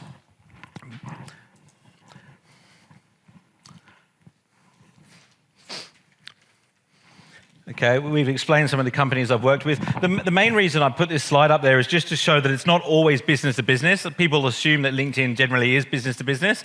I've worked with a lot of business to consumer type businesses as well. I'm going to ask you to do something called crowd participation. So when you see this slide, I want you to repeat the words that you can see on the screen there. So can we do a trial run? 1, 2, 3. Can achieve the same results. Good job. Has anybody been skydiving before in the audience? Okay, cool. I'm particularly scared of heights. I went skydiving in the Gold Coast. That's me jumping out of an airplane. I was at a Tony Robbins seminar. Anybody been to Tony Robbins before? A few of you? Tony said something that really resonated with me. He said, there's only one thing that trumps fear, and that's massive action. But he sort of locked eyes with me, and Tony's got a bit of a presence that you kind of like feel it when he locks eyes with you. So I decided to jump out of an airplane. The reason I'm sharing this with you is because I had no idea where we were going to land. I had no idea where we were going to pull the chute. I had no idea what height to pull the chute at. But that dude on the back is basically the reason that I survived. And I think a lot of us are going into digital marketing without a plan. We don't know where we're going to pull the chute. We don't know what height we're going to pull the chute. We don't know where we're going to land. We don't even know what our objective is. Would that be fair to say? And so what I'm hoping to achieve, and we've only got an hour together, is that you can leave with a little bit of a plan that you can implement in your business so that you don't end up landing flat on your face. So the number one trend in digital marketing right now, any guesses to what that might be? Video? Any other ideas? Stories, yeah. So what we're talking about here are all hacks, right? The number one trend, I believe, in digital marketing right now is fear. It's trust, right? Because a lot of people can capture attention, and you can do that through video, and you can do that through stories, and you can do that through spending money on clicks. But what most people miss out on is they don't hold on to that attention. And so they always have to get new attention to get more sales. The way that you keep that attention is by building trust. And if people trust you, they're more likely to buy from you, right? Is that fair to say? So there's three aspects to what I'm going to talk about today. It's getting attention, building trust, and then how to convert that trust into dollars. Because at the end of the day, we're all here to build revenue for our businesses. If you don't make money off social media, it won't be sustainable. And I think that if you are adding value to your community, you should be making a lot of money. Otherwise, something's not working properly. Most people, when it comes to social media, do what this gentleman's doing right here, and they stick their head in the sand because they don't understand it, right? Social media is a very different way of marketing than what a lot of us are used to, because you've got to add value. It's a social environment. It's like going to a business networking function. You can't just go in and go me, and expect people to buy from you. You can't even give people value and then have the expectation that they're going to do something in return. Because have you ever been given a gift, but there's an expectation attached to it? It kind of loses its value, doesn't it? So it's time to kick traditional concepts of marketing and advertising to the curb. Anybody guess how many members there are on LinkedIn globally? Any ideas?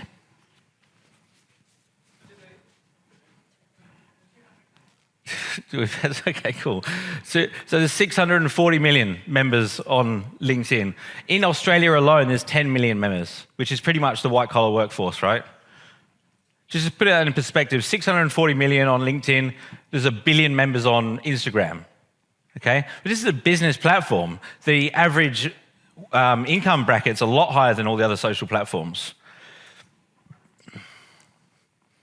This is out of date, 640 million now. Who's in business to business in the room? Business to consumer? Okay, cool. So there's a good balance. With business to consumer, you're going to be focused more on distribution channels or business partnerships. So you've got to think about who's also dealing with your market that may be on LinkedIn that you can connect with and benefit from. Inbound marketing and outbound marketing.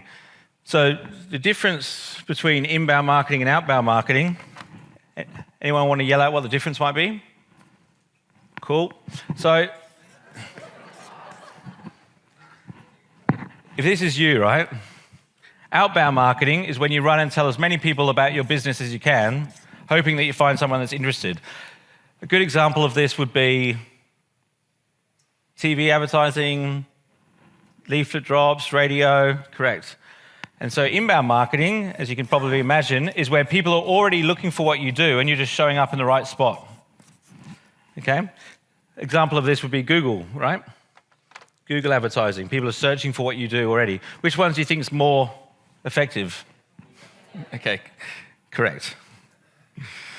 So the new normal, I don't have to explain this to you. You've all seen how much people are using their mobile devices. The average attention span of a person is now less than a goldfish. Does anybody use cold calling in the room? Yeah, a long time ago.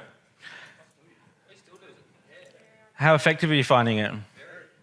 Okay, so is it...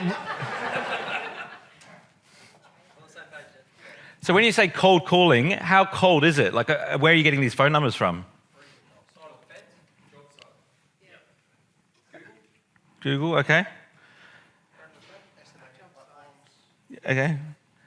This is what I'm going to suggest to you guys, right? And I may not be right, but you test it, right? The numbers don't lie. At the end of the day, if you can get numbers better than what I'm talking about on here, then you should go do that. Don't follow my advice. If you're getting results, the numbers don't lie, guys. Everything should be mapping back to return on investment. But what I'm going to suggest is that you'll get better results if you make that call to people that you've connected with first and found a little bit more information from them. Because online, would it be fair to say that you can get more information than a phone number? By connecting with them on LinkedIn, do the research. And so if you connect with somebody on LinkedIn first, find out some information from them, then give them a call, in my view, that's a warm call, not a cold call. The statistics say that cold calling is effective 1% of the time now. So if you call someone out of the blue, they don't know you from a bar of soap, you can get an appointment with somebody 1% of the time when you call them. That's what the statistics say. Yeah. And I'll just repeat, like, if it's working for you, keep doing it. Because, you know, at the end of the day, we're just here to do things that work, right? Social media impacts every stage of the customer journey, right? So we're not just talking about the inspiration or awareness stage, we're talking about research, purchase, and post-purchase as well. And it's pretty similar throughout the customer journey. You want to stand out from the crowd on social media. So people always ask me, well, how many connections should I have? How many followers should I have? You look at your competitors and you do more than that, right? You want to stand out. Profile optimization on LinkedIn is quite important. So ranking at the top of the search results. It's a little bit different to some of the other social channels out there, because if you go on Instagram, for example, if you go on someone's profile, what do you see? You just see a library of historical content, right? Whereas on LinkedIn, if you go to somebody's profile, generally you see a copy of their CV. So I saw LinkedIn's second business plan when they did a second round of capital raising, and it said LinkedIn is a site where people are going to upload their CVs and recruiters are going to use it to find talent. That was it. There was no mention of salespeople or marketers. So it's basically this database of CVs. And then what's happened since then is there's more salespeople and more marketers using the platform than recruiters. And so LinkedIn's had to adapt its model, right? And so if you're in sales, if you give somebody a copy of your CV to somebody that's looking to buy from you, I'd argue that could be one of the most boring pieces of content you could possibly give a potential buyer, right? So if you've got a copy of your CV on your LinkedIn profile and you're using LinkedIn to get more customers, you probably need to update your profile. Does that make sense? You want to write it in customer-centric language. If somebody searches for your name, what do they see at the top of the search results on Google generally? It's a social media profile generally, right? And if your LinkedIn profile's optimized, it'll be the one that's sitting number one if it's optimized correctly.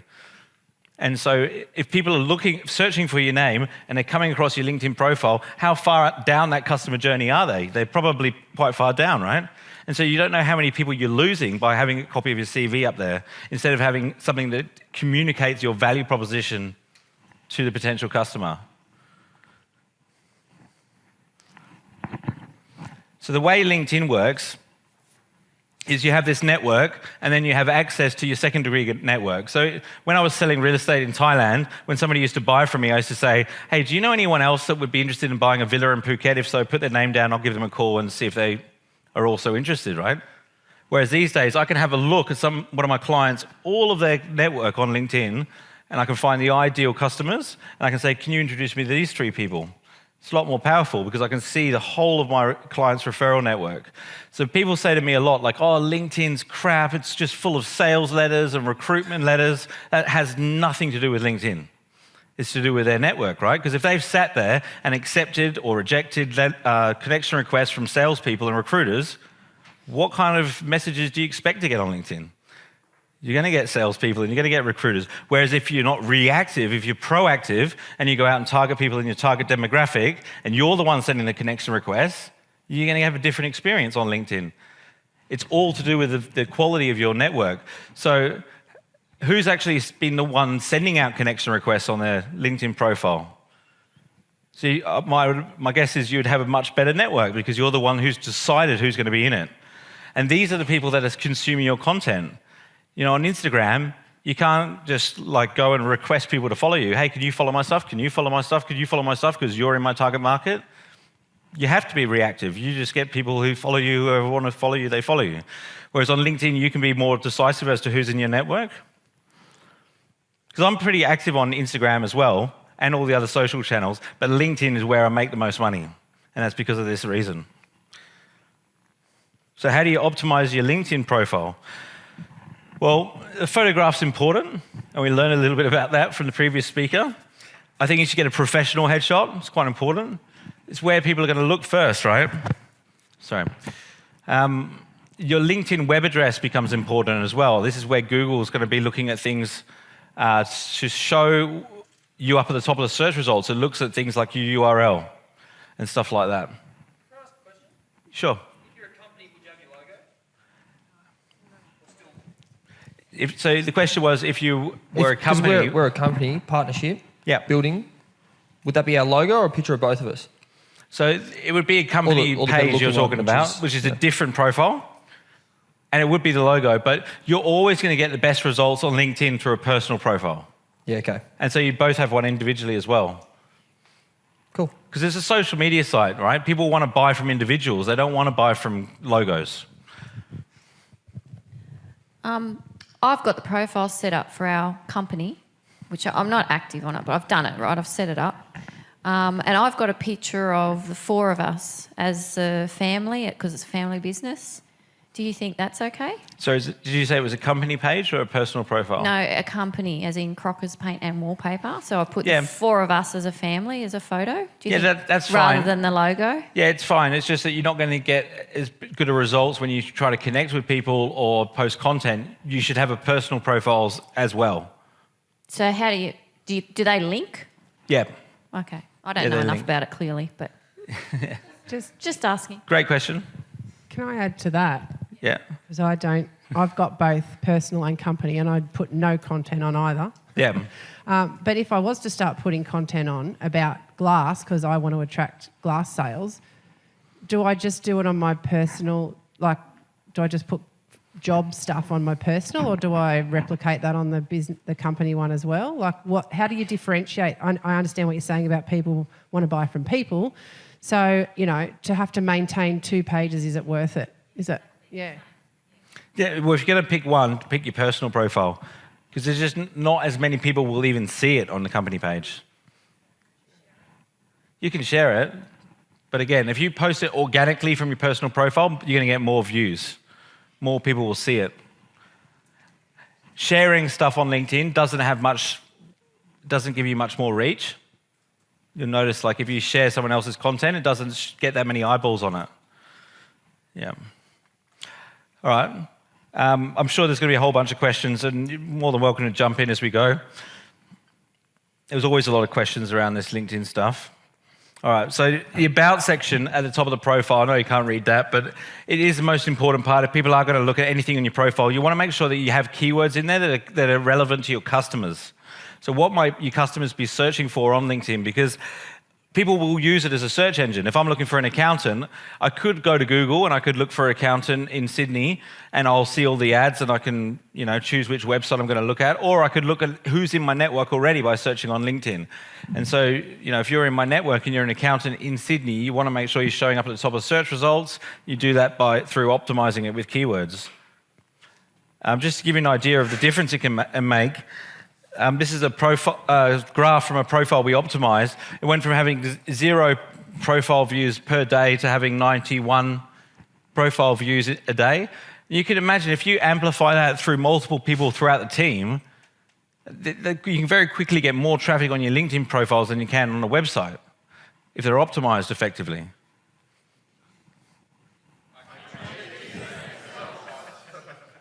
Sweet. It's good to know. All right, social proof. So social proof is about building trust. So when I used to go on holiday, right, in somewhere new, and I wanted to find a restaurant to eat out in, I would literally walk out of the hotel and I'd walk down the street and I'd see like a restaurant on the left-hand side that'd be empty, no people in it. I'd see one on the right-hand side that's full of people. Which one do you think would have better food? Okay, one full of people, right? And so these days I don't bother walking out on the street. I just look on TripAdvisor and I look at how many reviews there are and what's the average rating out of 5 stars. And people are doing the same thing with your brand. But LinkedIn is basically the TripAdvisor for professionals. So what? This is a good example. Like, what's this line for? I don't know. But everyone's standing here. It must be good. You know? So like my LinkedIn Heroes series, which Mark mentioned, where I interview entrepreneurs making an impact, like I've been interviewing these like celebrity entrepreneurs for a while now, and people ask me, well, how do you get like these interviews with these really famous, well-known entrepreneurs? And the reality is, it's just literally because you get one, you get another one, you've got a certain amount of followers, and they go, well, if all these people are following him, it must be good. Yes, we'll do the interview. It's no different with your brand when people buy from you. So when you get to a certain level where you have got a lot of followers and you've got a lot of people that want to do business with you, you'll find there's less competition. You get to a position where you can charge premium pricing because it's a blue ocean. There's no competitors. You know, people want to do business with a perceived expert, and that's you. Then you can charge what you want.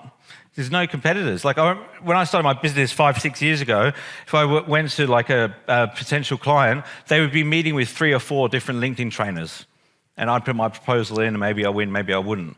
These days, that doesn't happen anymore. If they come to me, they come because they believe that I'm the perceived expert, and I can charge them what they want, and they want to do business with me, and that's it. At the start, when I was posting content to begin with, it was very difficult because people say, well, why are you posting that for? Why are you spending all your time doing content for? And I didn't have any results to show for it. But now, they go, oh, he's so lucky, he's the perceived expert in his industry. So who's posting content on social media on a daily basis, just out of curiosity? Keep your hand up if you're doing it on LinkedIn. Okay. It doesn't matter whether you do it on LinkedIn or not. Well, I mean, obviously it does, but it depends on your audience, right? It doesn't matter if it's on Facebook or Instagram. If your audience is there and you're being social with them on a daily basis in a way that adds value, either through entertainment, inspiration, or education, you're going to build a social connection with your audience. But you just got to make sure you're hanging out there. I love LinkedIn because it's one of the few places you can get organic reach still. You can do it on Instagram as well. On Facebook, it's pretty much over. Like, you've got to pay to play on Facebook. It doesn't matter if you've got 100,000 followers, you can't reach them unless you invest in it. Sorry, we've got a question? Is the strategy for LinkedIn like what you would do for Instagram or Facebook, where your content is designed to enhance your connection desirability? Is that the point? I'm not really that clear on what LinkedIn is for, essentially, and how... Well, content on any platform is designed to build a relationship with somebody, right? So you want to build stronger relationships with people through social media. That's it. So if you're putting up content, what type of content is suitable for LinkedIn? I imagine it'd be quite different to what you'd put on Instagram or Facebook. Yeah, it is. I mean, the premise of it is the same. It needs to add value. And so there's 3 ways that you can add value through content. One is entertainment, one is education, and one is inspiration. On LinkedIn is a lot more educational content because of the business environment. You've got to think about the context. And also, like on Instagram, right, you scroll through the news feed, what do you see first, the picture or the caption? Picture, right? So the picture has to draw the attention in, and then the caption is where you put the value. On LinkedIn, what's first, the caption or the picture? The caption's first. So if you've got a video that you post on LinkedIn, nobody's going to watch it unless the caption compels them to. So the caption becomes more important to capture attention. And so you might start with a question that maybe the audience doesn't know the answer to, like, you know, what's your sales process, right? Most businesses don't have one, right? So it draws the attention in. If somebody does watch your video on LinkedIn, after 10 seconds, 50% of the people that press play are gone, on average. After a minute, 80% are gone. So what do people do generally in the first 10 seconds of their videos? They put their phone on and they go, oh, hi, it's Nathaniel here. I'm from Bibby Consulting. I thought I'd just jump on here and do a video. 10 seconds, 50% are gone. Right? So you need to jump in with the value straight away. When I first started creating video content, I got really hung up on my introduction video, right? I had these aerial shots of Sydney and Melbourne, and there was me walking along with my sunglasses on and like meeting celebrity entrepreneurs, speaking on stage. No one was interested in any of that crap except me. I thought it was really cool. I still think it is, but none of my audience do, right? They're all gone. They're there for the content, so you've got to get straight into it. I still will do it. Like if I'm interviewing somebody, I'll say, oh, hi, this is so-and-so, welcome, blah, blah, blah, blah, blah. But when I go to publish it, I cut all that stuff off. Because no one's interested in all that stuff. Okay, I did a seminar for Westpac, and it was for their youth network. And so they're all under the age of 30, 150 people in the audience. And I said, put your hand up if you've got a recommendation on your LinkedIn profile. The recommendation is just a testimonial that someone has to submit. And 3 people put their hand up. All under the age of 30, all computer savvy, probably never licked a postage stamp before. And I said, keep your hand up if you've got more than 1 recommendation on your LinkedIn profile. 1 person out of 150. So how easy is it to stand out from the crowd if all you need is 2 recommendations on your LinkedIn profile and you're 1 in 150?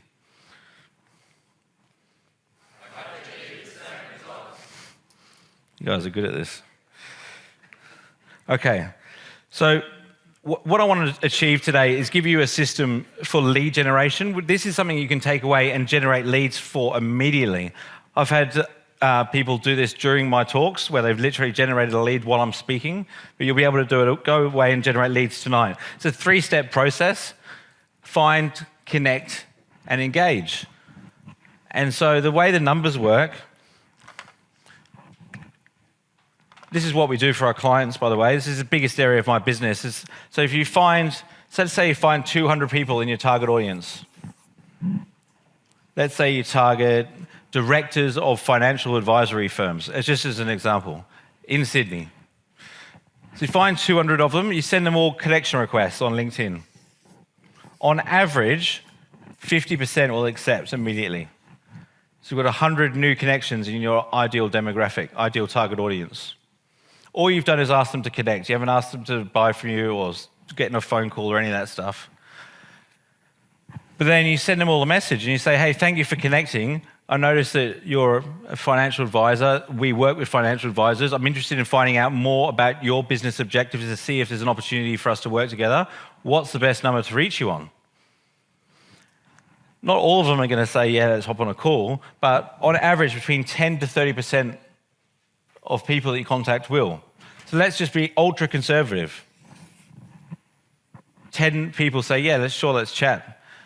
So that's 10 leads. There's no reason why you couldn't do 400 connection requests the next week. And this is free. Like, you're not paying any money to LinkedIn to do any of this stuff. They offer you these emails where you can send sales messages to people for free. They convert about 2 to 3%, whereas as you can see, these convert at 10%, conservatively. So it's a lot cheaper to do it for free. And that's just based on the fact that this was a recruitment portal. It was never designed for sales and marketers, so their products don't actually suit the market just yet.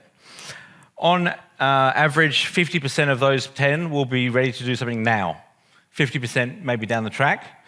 And so you just want to find out which of those 50% really quickly, and so you can do business with them. But you'll very quickly, you'll be connected to so many financial advisory firms in Sydney that you'll be the perceived expert in that industry quite quickly. So after you've connected with 1,000 of them, and you send out the next connection request, you'll see all these mutual connections, and they go, oh wow, he's connected to all these other people in my industry, he must be the expert, right? Does that make sense?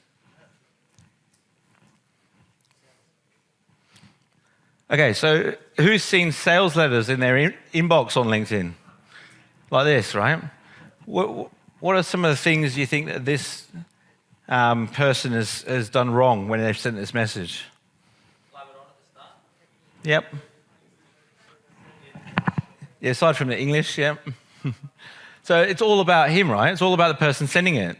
They've shown no interest in the person who's receiving the message. This is straight out of my LinkedIn inbox.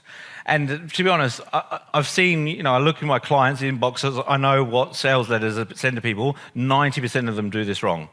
They talk about themselves. No one cares about you. The one thing that you can be guaranteed that everybody's interested in talking about is themselves. Guaranteed. So if you don't talk about yourself at all and show interest in the other person, then you're much more likely to get a favourable response. This one's not bad. It's shorter. I like that.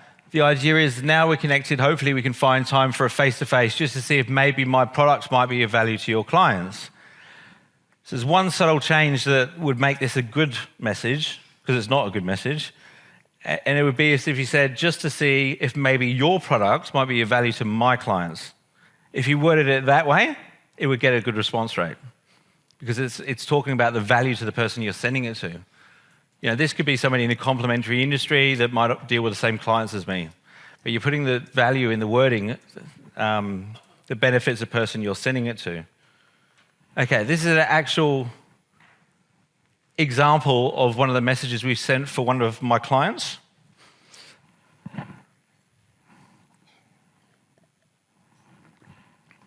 So it mentions that we've got connections in common.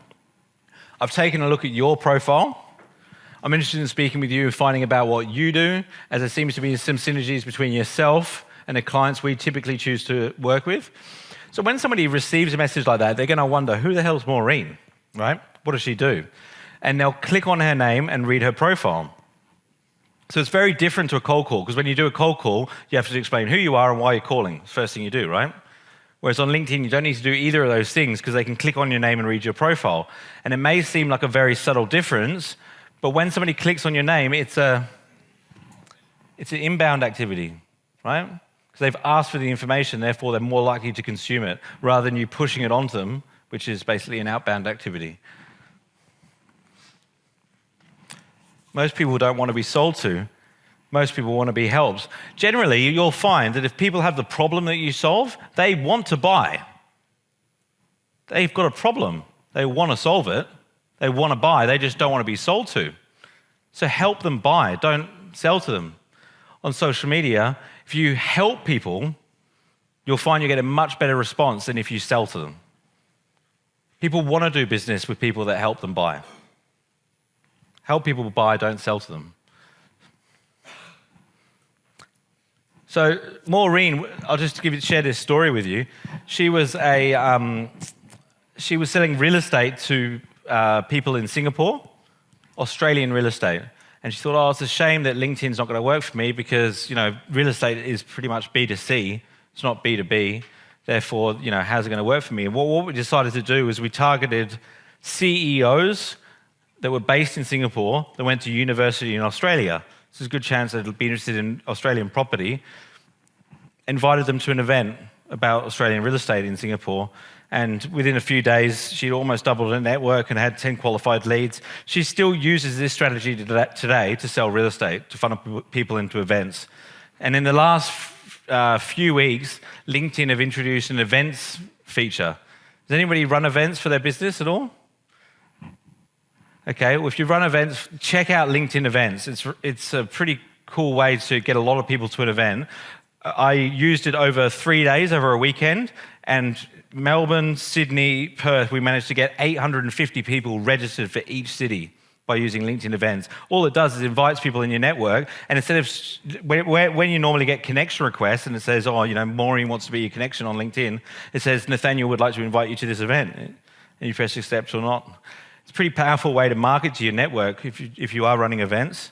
But you can do that same thing with a private message, right? Invite them to an event, and it makes them feel like quite special that you've taken the time to send them an individual message. Because a lot of this stuff's not automated. However, it can be systemized.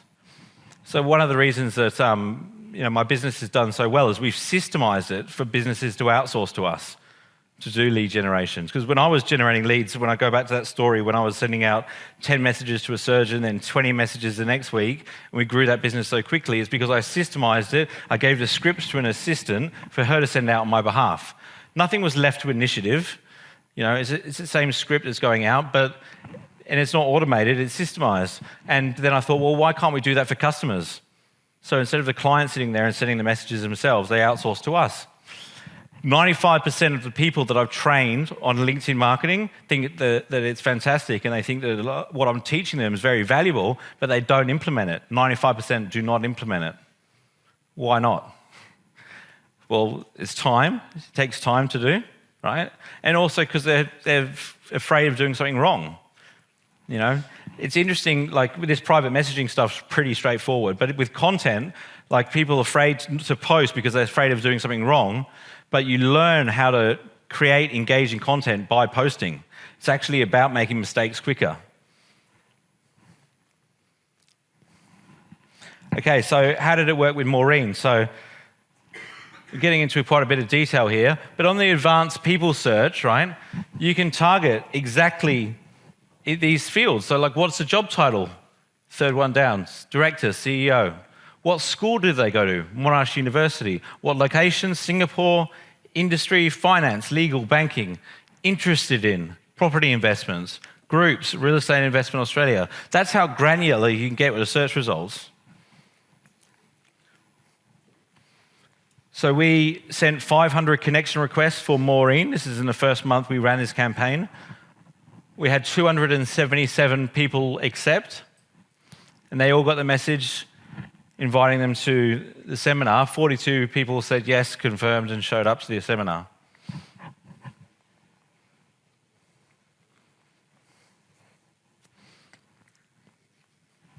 Okay. What have we got here? We'll do this again. Cool. I want to spend a bit of time now on Q&A, because I'm sure you guys have got a lot of questions. Put your hand up if you've got some questions, and we'll get the mics running around. Hi, just a question in respect to premium versus just the normal LinkedIn membership. Is there pros, cons? Is it worthwhile? Yeah, generally, like you'll find that if you're using the normal LinkedIn, that you'll run into some limitations if you're using it to generate leads. You don't need a premium account to generate leads, though, like to actually get a return on investment. So if you're just starting out on LinkedIn, a free account is absolutely fine.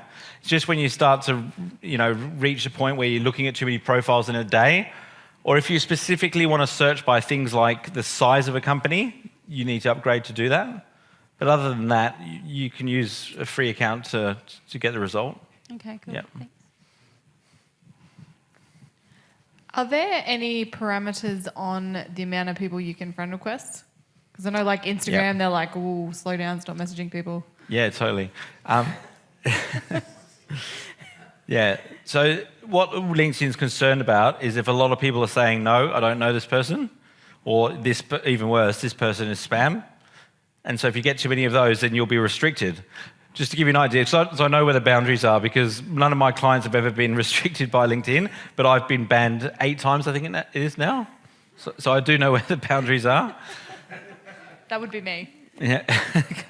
So the way to manage that, if you are sending a lot of connection requests out, is once a connection request has been pending for 3 or 4 weeks, you can withdraw it.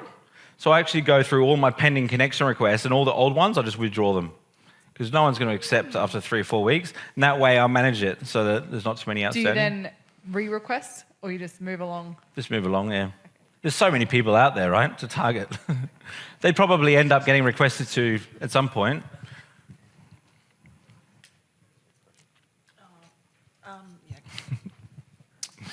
So I'm trying to build my business as a brand and not myself, for future sale and that sort of thing. How this strategy is about me connecting with people. Can you talk to that a little bit? So say that again. I don't want to build myself as a brand. I want to build my business as a brand, but I have to use LinkedIn, my personal profile, to connect with people, but I don't want to build myself as a brand. How big's the business? How do I do it? In the space we're in, we're a good size. Yeah. Is there other salespeople, or? They're transient. Okay. Yeah, look, it's a tough one. Like on social media, you're always going to get better results, especially as a small business, as a personal brand. Because this is one thing that the big companies don't have, right? That they can't compete with, is you've got a personal brand as a small business. social media platforms, you're never going to get the same result. If I approach you as a company, and say, hey, how you going? What are you up to? Like, no one wants to talk to a company, right? They want to talk to an individual. So you can build up salespeople within your organization, but then you run the risk that they're going to leave and take their whole network with them. And so, it is a question that comes up a lot, but if you're going to be active on social media, personal branding is the most effective way to do it. Yeah. Thank you.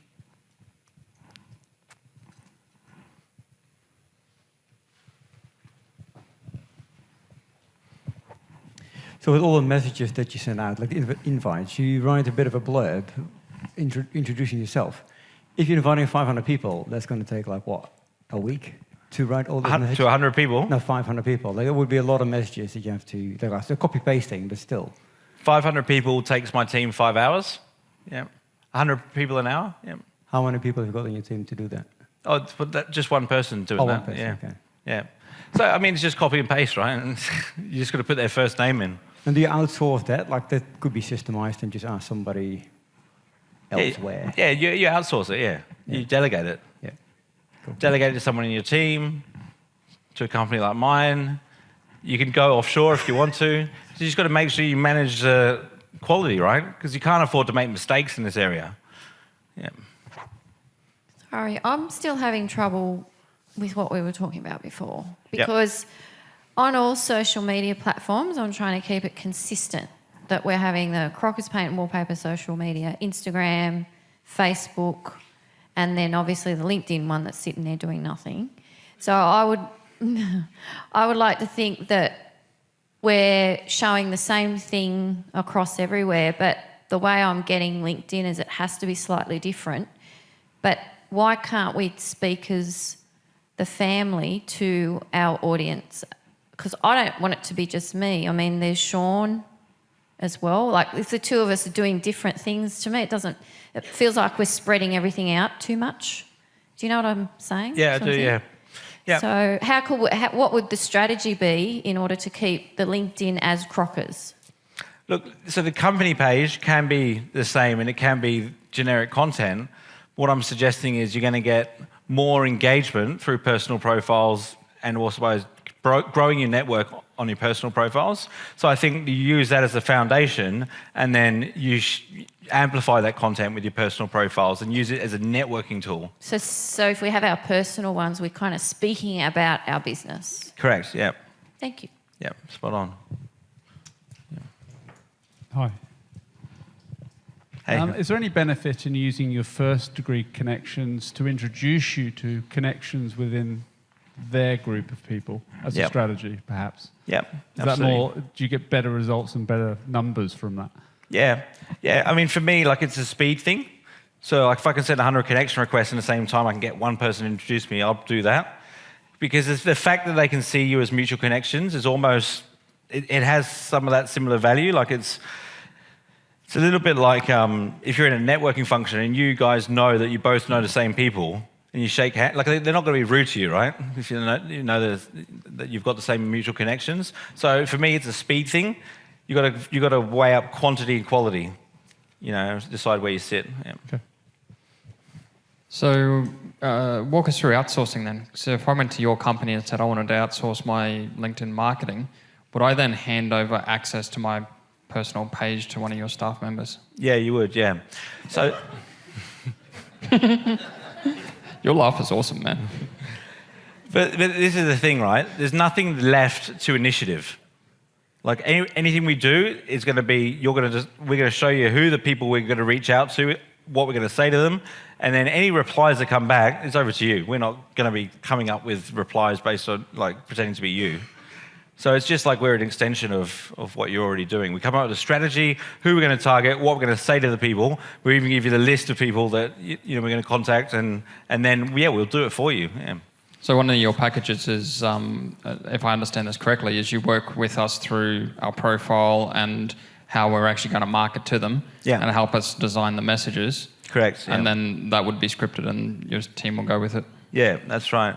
Because I want you guys to get, I want my clients to get the results. So it's not enough for me to just teach them how to do it, because 95% of them don't do it, right? I've actually got to get in there and do it for them, And then they're going to get the result and grow their business. And then you've got to learn like what to say to these people on the phone. So what do you say when you do call up somebody? So you say like the purpose of this phone call is to find out a bit more of business, to see if there's an opportunity for us to do business together. Frame the conversation so they know what to expect. I know you guys have done a lot to do with Oren and Pitch Anything today. That guy's ideal for LinkedIn marketing. He knows exactly how to frame a conversation so that people feel comfortable enough to tell you the information that you need to find out if they've got the problem that you solve.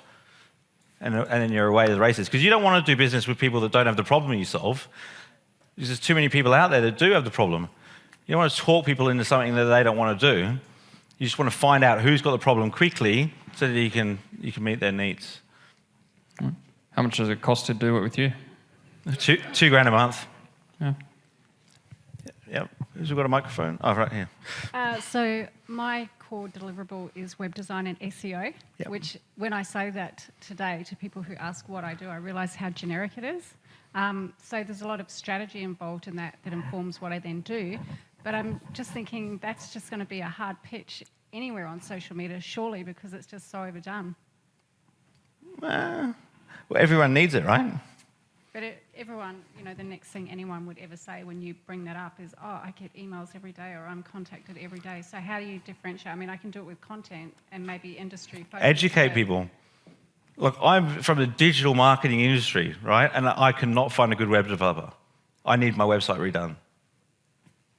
So if I was following somebody that had content that was like, who positioned themselves as a perceived expert, I would naturally want to do business with them. SEO is exactly the same thing. There's so much rubbish out there. There's so much crap out there. You can differentiate yourself very easily by putting educational content that shows people you actually know what you're talking about. So how to see the rubbish? Sorry? How to see the rubbish. Yeah. How to stand out from the crowd. No worries. I'll have to get your card later. Yep. Hi, I just had a question around the type of content. So with educational, inspirational, is it about the work that you do as a company? Yeah, so it doesn't have to be. You can add value by educating people about all sorts of things. It doesn't necessarily have to be about your business. I found that the winning formula is you educate people by adding value and then you share the results that you've got for your customers rather than selling. Like with an image? Or a video, yep. Or even an article. If there's introverts in the room, articles are great. They do really well on LinkedIn. But if you share the results that your customers got, it's about them, You're bigging the customer up. Look at the results they've achieved. Yes, they did it through doing business with me, but they've achieved it. So it's not about you ranting and raving about yourself. Anybody here heard of the mere exposure effect? A few of you, yeah. So it's something I learned from a guy called Kerwin Ray. Is that a familiar name to anyone? No? What's so funny? I mentioned his name last night and no one knew who he was at the seminar I was speaking at. But Kerwin Ray says the mere exposure effect basically is a psychological phenomenon that basically says that the more times that you're exposed to a brand, the more likely you are to do business with them and trust them. And so in the old days it was 3 or 4 exposures, now it's 23 exposures. And so if you show somebody 23 exposures through social media, they're more likely to buy from you because they'll build trust with you. However, if you show somebody 23 calls to action, you're going to piss them off, right? And so it's going to have a negative effect. And so you've got to be careful about talking about yourself too much and appearing like a dickhead, right? And you want to add value, talk about the results that you get for your customers. Much more effective way to do it. Then you can do 23 exposures and they'll actually like you at the end of it. Is there a particular etiquette on LinkedIn, like mentioning before not going back to a previous request for connection, type of language? Is there a particular sort of... Yeah, I think it comes down to your brand, really, and your audience, like what you're comfortable with. If there is an etiquette on LinkedIn, I probably don't follow it. Like I use swear words, I do a lot of things I shouldn't do on LinkedIn. The reason I don't go at people and can send them more than one message is because there's so many other people out there and I find the conversion rates are just as good. I don't really want to keep annoying somebody. If somebody doesn't want to do business with me, that's fine. they're probably not the right client for me. There's so many other people out there that do. So it's just the way that I choose to do it for my own brand. Yeah. Did we have another question, or? Yep. Get me 5 minutes. So with what you were saying about sending the message to people about what you can do for them. So obviously we have a lot of videos that we take at work that we show people how to do things, like as in DIY, how to paint a deck, and just to put you in the picture. Is that the type of thing that because what you said before is about don't talk about you all the time. Well, that is us. That's us doing what we know how to do. So it is helping value. Other people. But is that the kind of thing that LinkedIn likes? Because I know that Facebook likes it. Yeah, they do, yeah. So are we on the same kind of page, or should we tweak it to... No, that's ideal, yeah. Is that? When I say don't talk about you all the time, I mean make sure the content's adding value. That's all I mean. It's not that it's self-serving, like, look at me, I'm awesome, like, this makes me feel good. That's not what not to do. You want to, like, add value. So what's the benefit to the audience? And, yeah, those how-to videos sort of are ideal. Teaching them, I guess. Exactly. Teachers, That's perfect. Yeah. Okay, thanks. Yeah. I use LinkedIn a bit, so I'll just share the strategy I've been using, because there's a lot of trade businesses here. So I own a scaffolding company. I'm very specific that I work for tier 2 companies.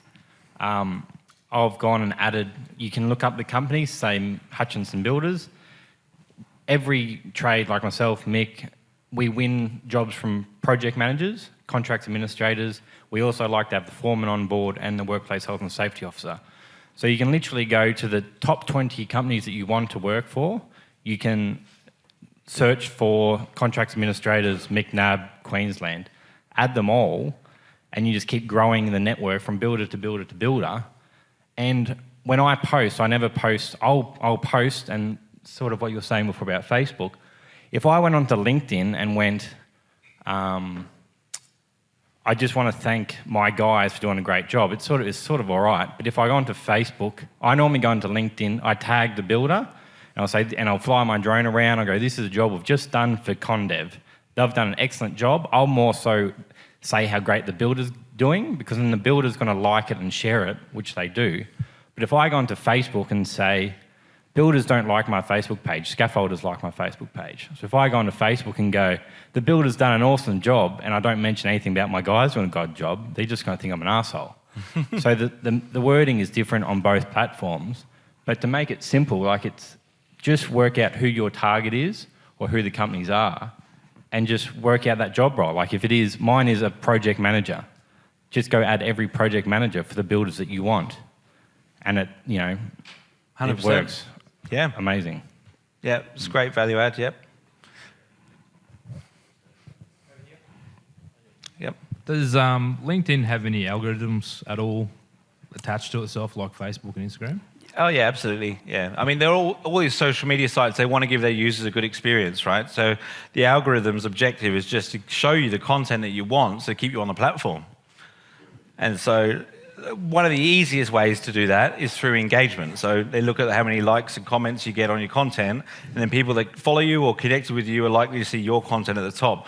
So it is important, if you are posting content, to get engagement relatively quickly on your content.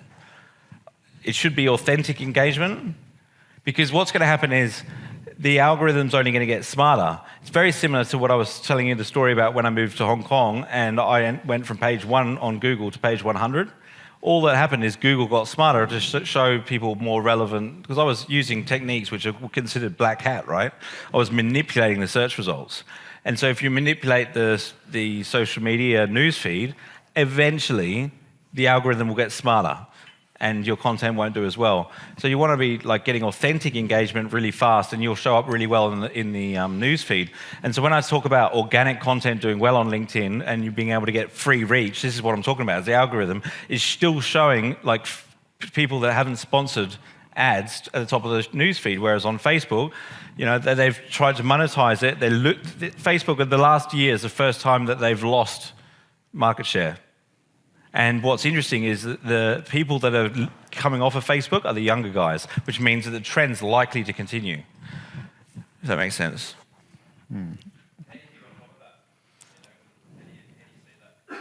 Well, you just got to see what's working for you, right? My content is a lot to do with this. It's about the algorithm updates and stuff. So follow my content. You'll probably get some insights from me. But it's about testing and measuring, being a practitioner, being there and seeing what works, what doesn't. You've got to keep on top of it because it's always changing. But I think as a general rule, if you align your objectives with the objectives of the platform, which is to give its users a good experience, you can't really come unstuck because in the long run, their changes to the algorithm are always going to map to that. Yep. Yeah, I was just going to ask, like, with our Facebook, obviously, we're trying to drive people a bit to our website as well. And I'm seeing that you're all about the personal connection, maybe less so the company visibility on the LinkedIn or the company page. Are you really all about just creating a face-to-face or a phone call situation, or are you trying to drive them to your website to see your stuff as well? What's the focus there? So I want to bring the discussion offline, so off of LinkedIn, really. You don't want to be going back and forth having discussions about business on LinkedIn. So one strategy is you pull them off onto a telephone call. It's the one thing you can do on LinkedIn which you can't do on another platform. Like on Instagram, if you follow someone and say, hey, I followed you, I'm really interested in what you do, can I have your phone number? It's not going to work, right? It's just a big no-no. Whereas on LinkedIn, it's more appropriate. So on Instagram, if you want to pull the conversation offline, you have what they call as a lead magnet, right? A lead magnet is something that, they go to your website, they fill in a form, and they got something free that they can download. And that's where you capture their details and pull the conversation offline. And that works on LinkedIn as well. I'll give you a quick hack because we've only got 5 minutes with the lead magnet stuff. When you post offering something, like I offer like a free LinkedIn prospecting kit, for example, right? And so normally what you would do is you'd have the link to the prospecting kit and anyone who's interested would go to that link. What I do now is I say, anybody who would like the prospecting kit, comment below with yes, please. And so all of a sudden, instead of 100 people just firing off of LinkedIn to go get the kit, they comment first, which means the engagement of that post is a lot higher. 10 times as many people see the content, therefore I get about 10 times the result. And then everyone who's commented yes, please, I send them a private message with the link. So they still get the link, they still go to the, I still get their email address, but I get 10 times the engagement. Does that make sense? That's a really cool hack. Not many people do that. It's a way to get a lot of email addresses really quickly and a lot of eyeballs on your content. I think we've got time for one more, perhaps. So, one more question before we wrap up.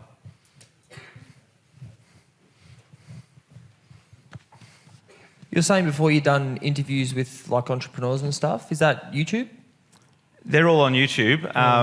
The series is called LinkedIn Heroes, so I post them on LinkedIn as well. That's where they get the most traction. I've got the biggest audience there. But their long-form content all ends up on YouTube. Yeah, go check them out. LinkedIn Heroes is the playlist. Got some really cool interviews on there, and I'll be interviewing Sean later on tonight, which will be awesome. Beauty, cheers. It's probably a good place to finish.